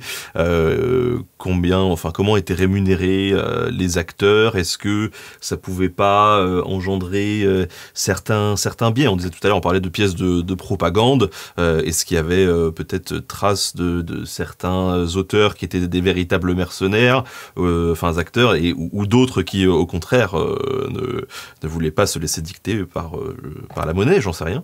Alors, à nouveau, je pense qu'il y a tous les profils qui ont existé. Au niveau argent, c'est souvent là où on a de toute façon le plus de traces des spectacles. C'est dans les livres de comptes, assez souvent. Soit dans les livres de comptes, soit dans les décisions parlementaires d'autoriser ou d'interdire un spectacle, mais généralement ça va de pair avec le livre de comptes de toute façon. Euh, donc, dans les livres de comptes, on a des mentions, par exemple, dans le cadre de concours de spectacles, par exemple, dans des grandes festivités, on va faire un concours de spectacles et puis on a des mentions de prix. Donc là, tu sais que voilà, les troupes peuvent gagner des prix, du coup des prix en argent, évidemment. Voilà, là déjà, c'est une source de revenus. On sait ensuite que dans certaines occasions, tu as des autorisations pour les troupes, par exemple, de faire passer le chapeau ou de faire payer le billet d'entrée. Alors, billet d'entrée, c'est un terme moderne parce que évidemment les lieux de spectacle sont variés, sont très variés. Il n'y a pas de bâtiment dur dédié au spectacle au Moyen Âge. C'est un truc qui va arriver au XVIe siècle quand on va avoir envie de un petit peu surveiller pour éviter que une moralité ou un mystère foute le feu aux poudres en période de guerre de religion. Donc le fait d'enfermer les spectacles dans des salles, c'est vraiment XVIe siècle. Donc 15e, début 16e, c'est pas encore quelque chose de très installé, donc il n'y a pas forcément de droit d'entrée, mais on peut passer le chapeau, on peut supposer qu'il y a des donations, par exemple, des choses comme ça. Il y a également des spectacles de commande. Dans ce cas-là, bah, une troupe est engagée et puis bah, évidemment, ils ont un salaire, du coup, qui est négocié au moment du contrat. Tu vas avoir également des gens qui vont avoir des privilèges. Dans ce cas-là, c'est des acteurs ou des metteurs en scène ou des dramaturges ou les trois à la fois. Généralement, c'est les trois à la fois. Qui vont être payés à l'année par la cour, voilà, pour résider. Et c'est généralement dans ces cas-là qui sont aussi assez souvent peut-être diplomates sur certaines missions. Michaud Taïwan en est un très bon exemple. En plus, il est très bien documenté. Donc voilà, je cite Michaud Taïwan. Mais t'as d'autres personnes, par exemple comme Pierre Gringor, où on sait qu'il a été aussi assez souvent sollicité par les pouvoirs publics, soit de Paris, soit de la couronne. Donc voilà, tu as comme ça plein de possibilités. En fait, ça peut être des troupes qui sont engagées pour des spectacles particuliers. Ça peut même être des troupes qui vont payer un acteur particulier sur ce qu'ils vont avoir gagné pour jouer un certain rôle. Par exemple, les fous, c'est quelque chose dont on a trouvé de temps en temps des traces dans les archives, notamment au moment des mystères, où le fou était vraiment sur une ligne à part, il était payé sur une ligne à part, autre que la troupe, au même titre, par exemple, que l'artificier. Donc voilà. Donc ouais, du coup l'argent c'est vraiment un truc bah, c'est un mieux, voilà, c'est un mieux professionnel en fait. Donc évidemment il y a des questions d'argent. Après les rivalités, les tensions qui peuvent naître de ces questions d'argent, évidemment, c'est des trucs qui sont mal documentés parce que nous encore une fois on a juste les livres de comptes. Donc en fait, on a juste les mecs qui ont effectivement été payés, tu vois. Ah, on n'a pas de témoignage de baston entre des troupes qui se battent pour...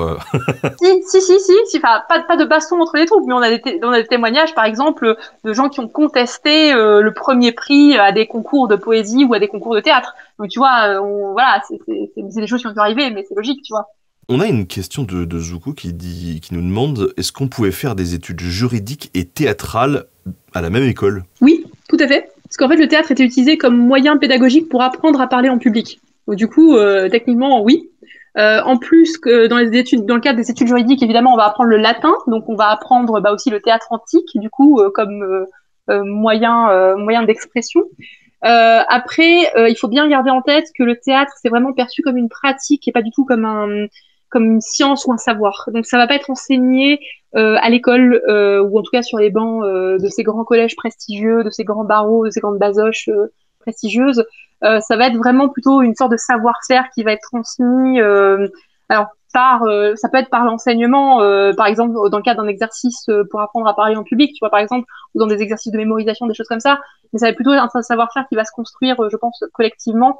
Un bon indice de ça, c'est que quand tu regardes en fait les arts poétiques et les arts rhétoriques, donc c'est des livres en fait qui t'apprennent à bien écrire. Alors les arts rhétoriques t'apprennent à bien organiser ton discours et les arts poétiques t'apprennent à bien l'orner stylistiquement et à bien faire vibrer d'émotions la personne qui va te lire ou qui va t'entendre. En fait, dans très très peu de ces écrits, on va mentionner le théâtre. En fait, il y en a que deux. Sachant qu'il y a des arts poétiques, enfin il y a beaucoup d'arts poétiques, hein, donc deux c'est vraiment pas beaucoup. Le premier va juste mentionner comment bien créer ces personnages. C'est l'instructif de seconde rhétorique qui est situé à peu près au début de la période que j'étudie, donc c'est-à-dire tout début 15e, à peu près 15e, voilà. Donc là, cet art rhétorique, cet art poétique, pardon, là va vraiment se focaliser sur comment on crée le personnage.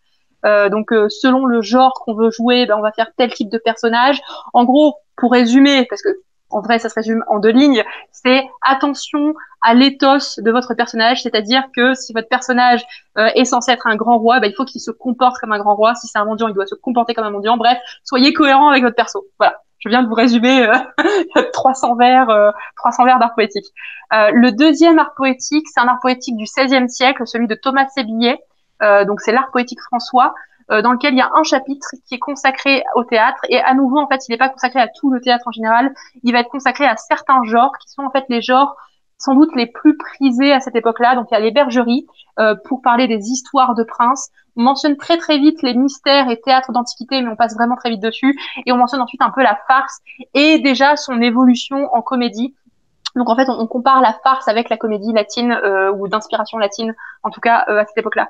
Donc à nouveau, tu vois, voilà, c'est vraiment, ça va être des points précis et ça va être seulement deux arts poétiques, ce qui est en fait très très peu à l'échelle de tout ce qu'on a. Et donc ça, c'est, je pense, un indice que c'est vraiment pas perçu comme un savoir, c'est pas perçu comme un art en fait. C'est vraiment perçu comme du savoir-faire, comme de l'événementiel en fait, comme une pratique.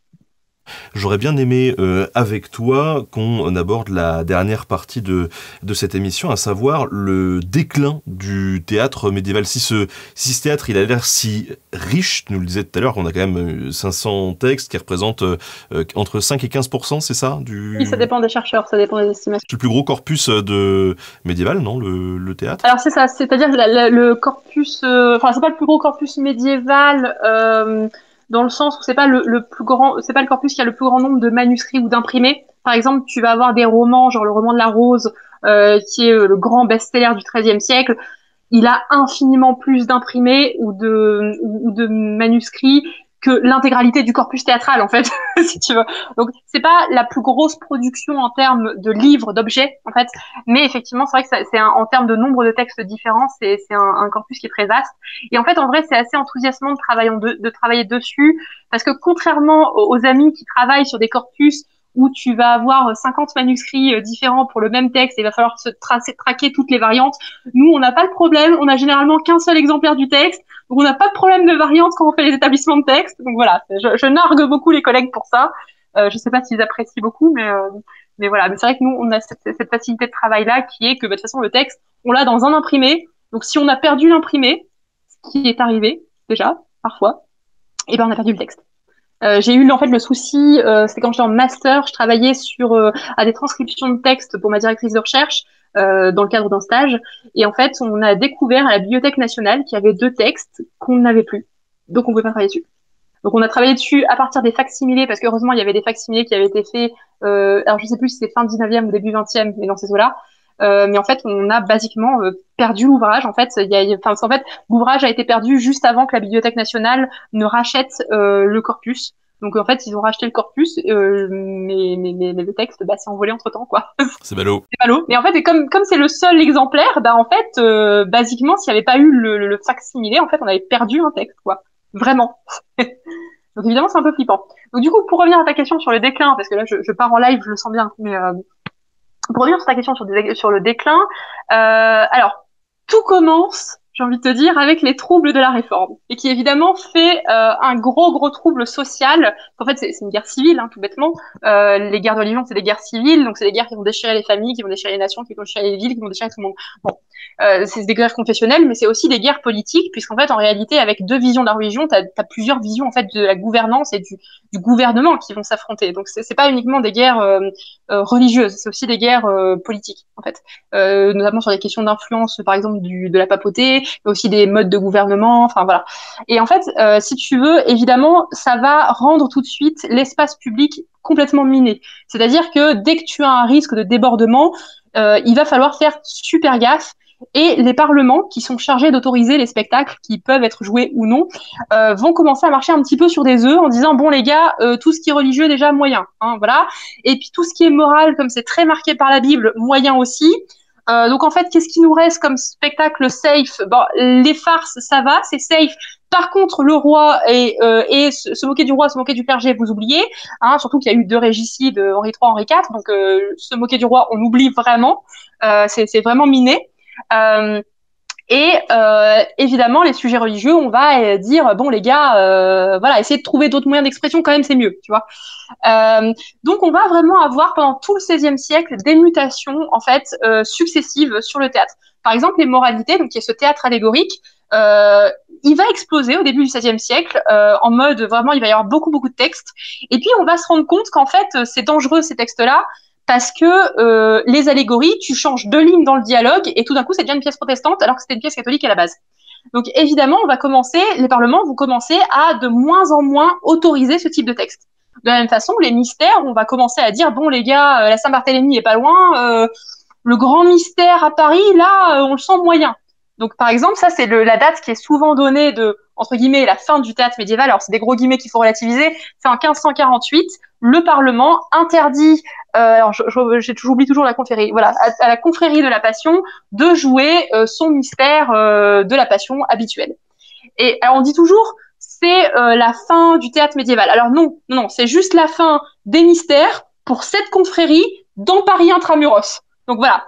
Et en fait c'est aussi un truc qui a été décidé donc pour des raisons religieuses évidemment puisque Saint-Barthélemy n'était pas loin, mais ça a été aussi décidé pour des raisons on va dire politique, c'est-à-dire que la confrérie en question était soutenue par le roi, le Parlement de Paris a toujours été en opposition plus ou moins directe avec le roi pour des questions d'influence sur la ville de Paris, donc évidemment ça a été l'occasion de dire au roi non mais attends là c'est nous qui décidons donc ta gueule, voilà. Donc voilà, les mutations sont pas, il n'y a pas de vraie date par exemple de fin du théâtre médiéval.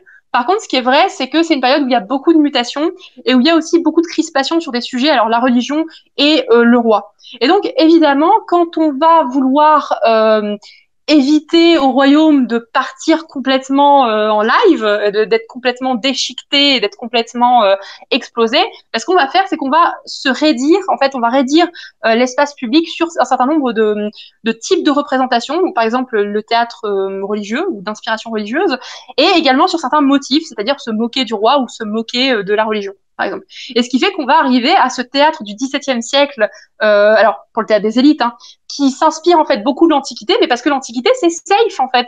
C'est juste, c'est une façon de s'exprimer et de coder tout ce qu'on veut coder qui n'est pas polémique, parce que on parle pas de religion directement ou très peu. Où on le fait par des détours, ou alors toujours pour glorifier la religion dans les comédies, donc on glorifie le roi, on glorifie le curé qui a la sagesse du coin, donc voilà, pas de problème. Et puis après on dit non mais regardez les gars, on s'inspire de l'Antiquité, donc c'est complètement inactuel, donc vous inquiétez pas, c'est pas polémique. Alors qu'en fait ça peut être polémique, y a pas de problème. mais c'est juste une façon en fait de crypter différemment les informations, les discours et les éventuelles charges polémiques ou satiriques en fait. Et donc c'est comme ça que finalement le théâtre médiéval meurt, mais c'est pas vraiment une mort non plus, c'est juste une lente évolution qui en fait suit une guerre civile. Donc évidemment ça change le paysage culturel en fait. Oui, mais alors peut-être que si on a l'impression que le théâtre médiéval meurt justement, même s'il meurt pas vraiment, c'est que aujourd'hui j'ai l'impression, en tant que quidam moyen, que c'est quand même vachement moins représenté que le théâtre antique. Oui, mais alors ça, tu vois, c'est un problème de sacralisation des sources dans notre société. C'est pas l'histoire qui en, voilà, c'est nos choix sociétaux qui sont à pointer. Alors en fait, si tu veux, le théâtre médiéval, ça a toujours été un peu le vilain petit canard à partir du fin 16e, début 17e. Parce que fin 16e, pour installer de nouveaux codes dramatiques, on a dit non mais regardez, ce qu'on se faisait avant, c'était de la merde, donc maintenant on va faire ça. 17e, c'est pareil, c'est oh là là, ce théâtre poussiéreux, enfin, voyons. Il est encore joué dans les campagnes, c'est un truc de bouseux, c'est bon, nous on joue du vrai théâtre à Paris, quoi. Donc du coup, évidemment, le théâtre médiéval a une image très noire, en fait, à cette époque-là, mais parce qu'en fait, on essaie d'imposer des nouvelles formes dramatiques, une nouvelle avant-garde, donc évidemment, on va critiquer ce qui s'est fait avant, c'est logique. Et en fait, après, au 19e siècle, on va redécouvrir ces textes médiévaux, parce qu'au 19e siècle, on est en quête des origines de la nation française. Donc évidemment, le théâtre médiéval, c'est l'enfance du théâtre, en français, voilà. Donc évidemment, on va s'intéresser à ce théâtre-là. Et ce qu'on va faire, en fait, c'est qu'on va le lire avec le regard du 19e siècle. Alors, il y a un texte qui est génial pour ça. C'est pour ceux qui sont un peu motivés à l'idée de lire Hugo. C'est Notre-Dame de Paris, le tout début. Ça met en scène, en fait, Pierre Gringor qui fait représenter des moralités et des pièces de théâtre entre guillemets, médiévales. Alors, en fait, quand on lit vraiment le texte de cette représentation-là, selon Victor Hugo, encore une fois, en fait, c'est du théâtre qui ressemble plus à du XVIIe siècle qu'à du théâtre médiéval. Et en fait, quand Victor Hugo critique ce théâtre-là, en fait, ce qu'il critique, c'est le théâtre classique beaucoup plus que le théâtre médiéval. Mais ça montre qu'en fait, cette image mentale du théâtre médiéval, qui est ancien, qui est poussiéreux, qui est pas intéressant, c'est quand même quelque chose qui lui traîne à la peau, même si les exemples qu'il prend sont en fait des exemples qui sont pas d'inspiration médiévale, qui sont plutôt d'inspiration classique, en fait. Et donc, ensuite, les chercheurs ont continué dans la foulée du 19e siècle de se dire, le théâtre médiéval, c'est vachement cool, mais bon, voilà, c'est un peu poussiéreux, c'est un peu l'enfance de notre théâtre, donc étudions plutôt le 17e siècle, c'est mieux, ça se passe mieux. Et en fait, encore aujourd'hui, le théâtre médiéval est très peu connu du grand public, ce qui est dommage, en fait. Mais c'est parce que voilà, il y a eu ces générations d'élites en fait qui juste l'ont pas sacralisé comme elles ont sacralisé le XVIIe siècle. C'est clair qu'au vu de tout ce que tu nous as raconté sur les différentes pièces, c'est dommage. Ça, c'est vraiment le mot. Mais tu sais, je rêve vraiment qu'il y ait des gens de métier, donc des acteurs, des metteurs en scène, qui s'emparent de ce théâtre-là et qui le rendent au grand public, parce que c'est un théâtre qui est fait pour être joué et pour être dit, en fait. Et la première mission, on va dire, du chercheur pour que ça soit possible, que ce théâtre-là revienne au grand public, c'est juste, en fait, de transcrire les pièces, de les éditer, de les traduire. Et en fait, ça, c'est une entreprise qui a commencé, alors, il y a eu des entreprises successives, mais on va dire la nouvelle vague qui arrive, en fait, c'est la nouvelle vague qui est arrivée avec des gens comme Michel Rousse, Yael Koopmans, voilà, et qui sont en fait dans les années 90, voilà. Donc en fait, l'étude du théâtre médiéval et juste le débroussaillage de tout ce corpus-là, en fait, c'est un truc hyper actuel dans la recherche actuellement. Et là, du coup, j'en profite. Voilà. Si vous êtes intéressé par le Moyen-Âge, si vous êtes intéressé par le théâtre, faites une thèse en théâtre médiéval et venez éditer avec nous des textes. Parce qu'il y en a plein qui sont pas encore édités, en fait. Il y en a vraiment plein qui sont encore juste dans des manuscrits ou des imprimés et qui dorment en attendant que quelqu'un les redécouvre, en fait. Moi, en tout cas, j'ai hâte qu'on refasse du théâtre dans les cimetières, clairement. À l'époque, si tu veux, le cimetière, c'était central. Donc finalement, c'était un bon lieu pour fédérer toute la ville, vu que c'était au cœur de la ville, juste à côté de l'église, tu vois. Donc, On a une petite vingtaine de minutes là pour... on a quelques questions. Allez. Première question de Rowena qui nous demande... je suis en études culturelles, j'ai un cours sur le théâtre. Où est-ce que je peux trouver la pièce Pierre de la Brosse ?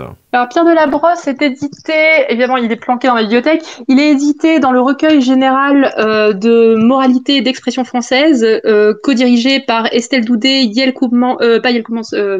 Jonathan Beck et Alan Hindley. Je crois d'ailleurs que c'est Estelle qui l'a édité, donc ma directrice de recherche, du coup. C'est le tome 1. Aux éditions Garnier, je crois qu'il a été publié en 2014 ou quelque chose comme ça, donc c'est assez récent. Je pense que vous allez pouvoir le trouver en bibliothèque universitaire, par exemple. On a vu ça pouvoir se trouver. Parce que le tome est un peu cher, c'est 35 euros, quelque chose comme ça. Donc, si vous avez moyen de l'emprunter, je pense que vous pouvez le trouver. Et au pire, sinon, si juste cette pièce-là vous intéresse, il me semble que sur le site de Garnier, on doit pouvoir acheter les versions numériques à la pièce. Donc, éventuellement, ça peut être aussi une solution pour les étudiants fauchés, problème que je connais bien. Donc, Garnier, Recueil général de moralité et d'expression française, tome 1. On a Mabarbs qui nous dit, mais du coup, les jeux, les pièces, est-ce qu'elles pouvaient être nationalisées un peu comme aujourd'hui, ou n'importe quelle troupe peut la jouer, ou est-ce que c'était plus une compagnie, un texte? Alors ça c'est un des points sur lesquels on n'a pas beaucoup de recul faute de documents encore une fois. Par exemple on sait qu'il y a des textes qui évidemment vont être attachés à des lieux. Par exemple les mystères c'est la ville qui a commandé le texte, donc évidemment le mystère va être attaché à la ville par exemple, la ville qui l'a commandé. Il y a sans doute des textes qui sont aussi attachés à des troupes. Par exemple, typiquement, la confrérie des bourgeois et jongleurs d'Arras qui a ce recueil qui nous est parvenu, ou bien ces pièces de théâtre qu'on a retrouvées dans des recueils de processions de Lille, par exemple, pour les textes mentionnés un peu avant, d'inspiration antique, tout ça. C'est sans doute des textes qui vont être attachés aux compagnies ou aux associations culturelles, on va dire, qui organisent les événements culturels de cette ville-là. Donc, ils sont attachés du coup à moitié à la ville, à moitié aux troupes. Il y a sans doute des troupes qui ont leur propre recueil parce que, évidemment, avoir la main mise sur des textes inédits, c'est le meilleur moyen d'avoir du succès, en fait, évidemment. Donc, il y a sans doute eu des choses comme ça. Après, c'est difficile de s'en rendre compte pour la simple et bonne raison que les recueils qui nous parviennent, encore une fois, sont souvent des recueils imprimés.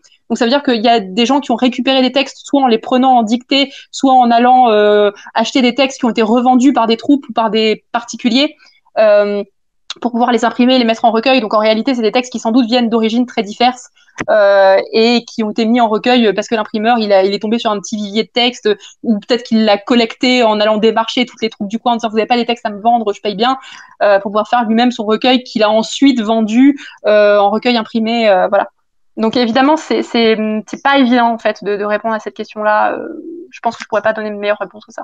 Alors, on a dit qu'effectivement, aujourd'hui, le théâtre médiéval n'était pas forcément... on n'exploitait pas son potentiel par les troupes de théâtre actuelles, mais qu'est-ce qui nous reste là actuellement tout de suite dans le théâtre médiéval ? Est-ce qu'on a soit des troupes de reconstitution qui sont spécialisées quand même un petit peu dedans, ou est-ce que il y a même un héritage plus subtil qui peut quand même perdurer un tout petit peu dans une certaine sphère du théâtre Alors, les entreprises de remise en scène, ça va être soit des villes qui sont conscientes du patrimoine. Par exemple, la Passion de Valenciennes a été remise en scène tous les 10 ans pendant quelques décennies. Par exemple, tu vois, c'est une passion du XVe siècle, si je ne m'abuse. Donc, tu as des villes parfois comme ça qui ont les reins financièrement assez solides pour assurer ce genre de spectacle. Mais encore une fois, c'est dans une démarche, alors je vais dire politique, mais pas au sens négatif, mais disons dans une démarche politique sociale de préservation d'un patrimoine local, par exemple. Ça, c'est le cas de Valenciennes. Tu vas avoir aussi des entreprises universitaires de remise en scène. Je sais par exemple que Mathieu Ferrand, encore une fois, toujours lui, a remis en scène des textes latins de Ravisius Textor, qui était un auteur slash enseignant. Je crois que c'était le collège de Navarre, mais je suis pas certaine. Enfin, en tout cas, d'un lieu d'enseignement parisien qui avait écrit notamment beaucoup de pièces en latin pour ses élèves. Et en fait, il a remis en scène avec ses élèves de licence des textes en latin dans la langue, tu vois. Donc ça, c'est des entreprises universitaires. On en a d'autres, par exemple, avec ce que fait Mario Longetin, donc notre ami canadien, parce qu'il est à Ottawa, je pense, à l'université d'Ottawa, me semble-t-il, ou Toronto. Je crois que c'est Ottawa, mais j'ai un doute. Mais qui, lui, par exemple, pareil, en fait, il est à la fois metteur en scène et professeur des universités. Et du coup, évidemment, il a ces deux casquettes qui lui permettent de faire des entreprises universitaires de remise en scène avec ses étudiants, avec des troupes professionnelles. Voilà, mais encore une fois, c'est des initiatives qui sont plutôt universitaires. C'est en fait les gens comme moi, comme eux, qui connaissent et qui se disent « Ah, ce serait trop bien de les remettre en scène parce que c'est trop marrant ces textes, quoi. » Et puis que ce serait intéressant aussi d'un point de vue de la reconstitution. Pour les troupes médiévales non universitaires, du coup, j'ai pas l'impression que ce soit le théâtre qui marche le mieux. Je sais qu'il y a beaucoup de récitations de fabliaux, par exemple. qui sont des petites histoires courtes, grivoises assez souvent. Donc il y a souvent des récitations remises en scène de fabliaux. Parce que c'est sur le mode de l'anecdote, donc ça marche bien quand la troupe est un peu limitée en termes de personnel, parce que du coup les gens racontent et puis t'as une petite mise en scène autour, mais tu racontes, donc ça ne nécessite pas beaucoup d'acteurs et ni beaucoup de moyens. Je sais pas s'il y a vraiment des troupes qui se spécialisent dans le théâtre. Si c'est le cas, je ne les connais pas, à mon grand dam. J'espère qu'il y en a, mais que je ne les connais pas. Sinon, ce serait trop triste en fait qu'il n'y en ait pas. Mais voilà, c'est un peu l'état du paysage. Et en fait, pour ce qui est des acteurs professionnels, donc du coup pour des entreprises qui sont vraiment des entreprises culturelles, par exemple, mettons, soyons fous, Théâtre Garnier, remettons en scène une passion, par exemple. En fait, ce qui bloque souvent, parce que je pense ce qui bloque souvent, c'est que c'est des textes qui sont pas connus du grand public, et que, du coup, il y a cette idée que oui, mais ça va jamais marcher parce que les gens savent pas ce que c'est, alors que si on joue un Corneille ou un Molière ou un Racine, il y a déjà un public acquis en fait. Ça, je pense que c'est un peu dommage, ce refus de prise de risque, parce que je pense qu'en vrai, le côté exotique pourrait faire que ça fonctionne. Il faudrait bien choisir le texte, faire quelque chose qui soit dépaysant et qui en même temps ait suffisamment de liens avec notre culture contemporaine pour ne pas être complètement incompris. Mais par exemple, tu vois, Robin et Marion, comédie musicale, je pense que ça marcherait plutôt bien, tu vois, par exemple. Et puis en plus, t'as l'argument marketing qui est, attendez les gars, c'est la première comédie musicale en français, s'il vous plaît. Mais de toute façon, enfin oui, on a, je veux dire, à une autre échelle, on a le même problème sur YouTube. On voit bien que c'est les sujets que le public connaît déjà qui ont le plus de succès. Ce qui est normal, parce qu'en vrai, comment tu veux aller vers quelque chose que tu connais pas, parce que il y a tellement de sujets possibles différents, il y a tellement d'objets possibles différents à explorer. Je veux dire, on a tous qu'une vie, on a tous que 24 heures dans la journée, donc évidemment que tu vas privilégier ce que tu connais déjà, en fait, c'est normal. C'est une stratégie complètement valable, un peu triste, mais complètement valable, tu vois. Donc, évidemment, je pense que c'est vraiment quelque chose qui viendra avec le temps. Je veux dire, le monde universitaire se développe beaucoup sur la recherche, sur le théâtre. Tu as de plus en plus de doctorants, par exemple, ou de masterants qui travaillent dessus. J'en fais partie, hein, parce que je suis doctorante en fin de thèse, mais je suis quand même doctorante. Avec un peu de chance, du coup, ça veut dire qu'il y aura une nouvelle génération de maîtres de conférences et de professeurs qui vont être éduqués là-dessus, qui vont pouvoir enseigner ça à des étudiants.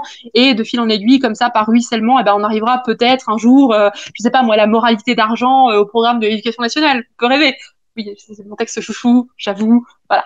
Mais plus sérieusement, voilà, je pense que ça passe par là, et ça passe aussi par le fait de transmettre ça, alors à la fois au grand public et aussi aux enseignants du secondaire, parce qu'en fait, par exemple, le Maître Patelin, oui, c'est une farce. Je veux dire, c'est déjà bien si des élèves l'ont vu. Après, c'est pas la seule farce qui existe. Et si par exemple le professeur n'a pas d'affinité particulière avec cette farce-là, bah, plutôt que de la sauter, peut-être que ça vaut le coup de regarder s'il n'y a pas autre chose qui lui parle plus dans le corpus médiéval. Et pour ça, bah, il faut juste qu'en fait le corpus médiéval soit connu, donc qu'il soit publié dans des éditions relativement accessibles. Parce que là, je râlais sur le prix de Classique Garnier, mais en fait, Classique Garnier, c'est pas du tout les éditions les plus chères. T'as par exemple toutes les pièces qui sont éditées chez Droz à Genève, c'est 60 balles la pièce, quoi. Donc là, tu vois, t'arrives sur des pièces qui en fait ne seront pas transmises, mais juste parce que financièrement, elles sont pas accessibles au plus grand nombre en fait. Donc voilà. Du coup, je pense que ça passera par ça, et que bah peut-être que dans 2-3 générations de chercheurs et de grand public, et ben on jouera du théâtre médiéval dans les théâtres branchés parisiens, peut-être, dans des mises en scène contemporaines. Moi, j'espère. Il y a 20-30 ans, le turfu, c'était les voitures volantes. Et ben en fait, non, c'est le théâtre médiéval. Exactement. Est-ce que tu as vu Game of Thrones par hasard ? Pas tout, mais oui, j'en ai vu une grosse partie. Parce que on nous pose une question concernant justement le théâtre dans Game of Thrones. Il y a Arya à un moment donné, sans spoil la série, qui gravite autour d'une troupe de théâtre. Est-ce que ça aurait pu ressembler à ce genre de troupe, une troupe itinérante comme ça qui... En fait, dans Game of Thrones, comme dans la fantasy assez souvent, du coup là je vais spoiler un article universitaire sur lequel je bosse, donc voilà, c'est dans l'actualité de la recherche totale là, tu vois. Exclu ce soir. Exclu total ce soir de la recherche. En fait, dans la fantasy anglo-saxonne, évidemment, ils vont faire du théâtre d'inspiration médiévale qui repose sur les sources qui sont enseignées dans le monde anglo-saxon, c'est-à-dire dans Shakespeare. Shakespeare étant pas totalement médiéval, mais bon, le théâtre élisabétain est pas si différent que ça du théâtre médiéval par certains aspects, et très différent par d'autres, donc encore une fois, il y a les deux extrêmes, mais c'est en tout cas un monde qui n'est pas le théâtre médiéval, déjà pas francophone et puis pas anglophone non plus.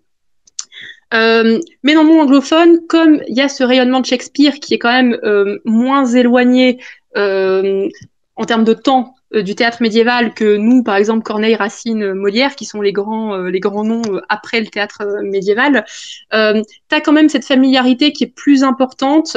Et du coup, tu as alors toujours des idées reçues sur les acteurs, sur leurs conditions, qui sont des idées reçues en fait plutôt du 19e siècle. Par exemple, les troupes itinérantes, typiquement, on sait que oui, ça existait, mais c'est sans doute dans des proportions un peu différentes. C'est sans doute pas des troupes qui parcourent tout le pays en long, en large, en travers.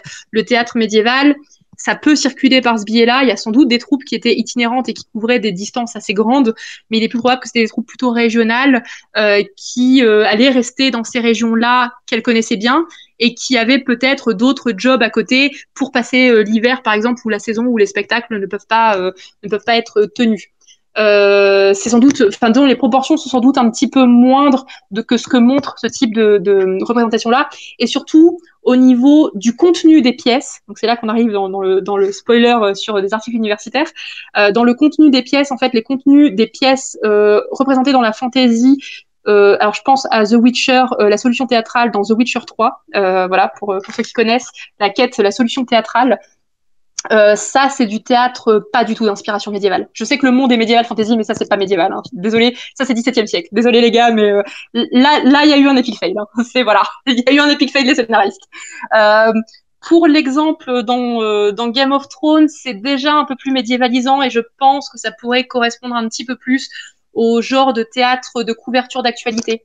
Alors c'est pareil, les personnages sont pas forcément très réalistes parce que les personnages en fait sont montrés vraiment sans masque avec vraiment le prince, tout ça sur scène et tout. Donc ça c'est une stratégie de communication qu'on n'aurait pas utilisée au Moyen-Âge, on aurait masqué un peu plus les choses, mais le fait de faire du théâtre de couverture d'actualité comme ça, oui, c'est assez médiéval. Pour le coup, voilà. Écoute, merci d'avoir répondu en tout cas à toutes ces questions. Est-ce que j'ai l'habitude de demander un petit point biblio. Voilà. Si les gens veulent en savoir un petit peu plus sur le théâtre médiéval, qu'est-ce que tu leur conseilles ? Assez souvent, le problème des bouquins, c'est qu'ils sont sortis par genre en fait. Donc ce qui fait que tu vas avoir un ouvrage sur les moralités, qui est par exemple celui de ma directrice de recherche, Essai sur les jeux moraux d'Estelle Doudet. Tu vas avoir un ouvrage sur la SOTI, enfin voilà. Donc ça c'est un peu le souci, c'est que tu as cet éclatement du corpus là qui est un peu chiant si tu veux avoir une vision globale. Il y a quand même un ouvrage de Charles Mansworth sur le théâtre médiéval qui a fait autorité pendant très longtemps, qui a été aussi beaucoup discuté parce qu'en fait, c'est un chercheur qui n'est pas médiéviste. Donc évidemment, il a plaqué parfois des lectures qui sont plutôt du XVIIe siècle sur le théâtre médiéval. Donc c'est un ouvrage à prendre un peu avec des pincettes.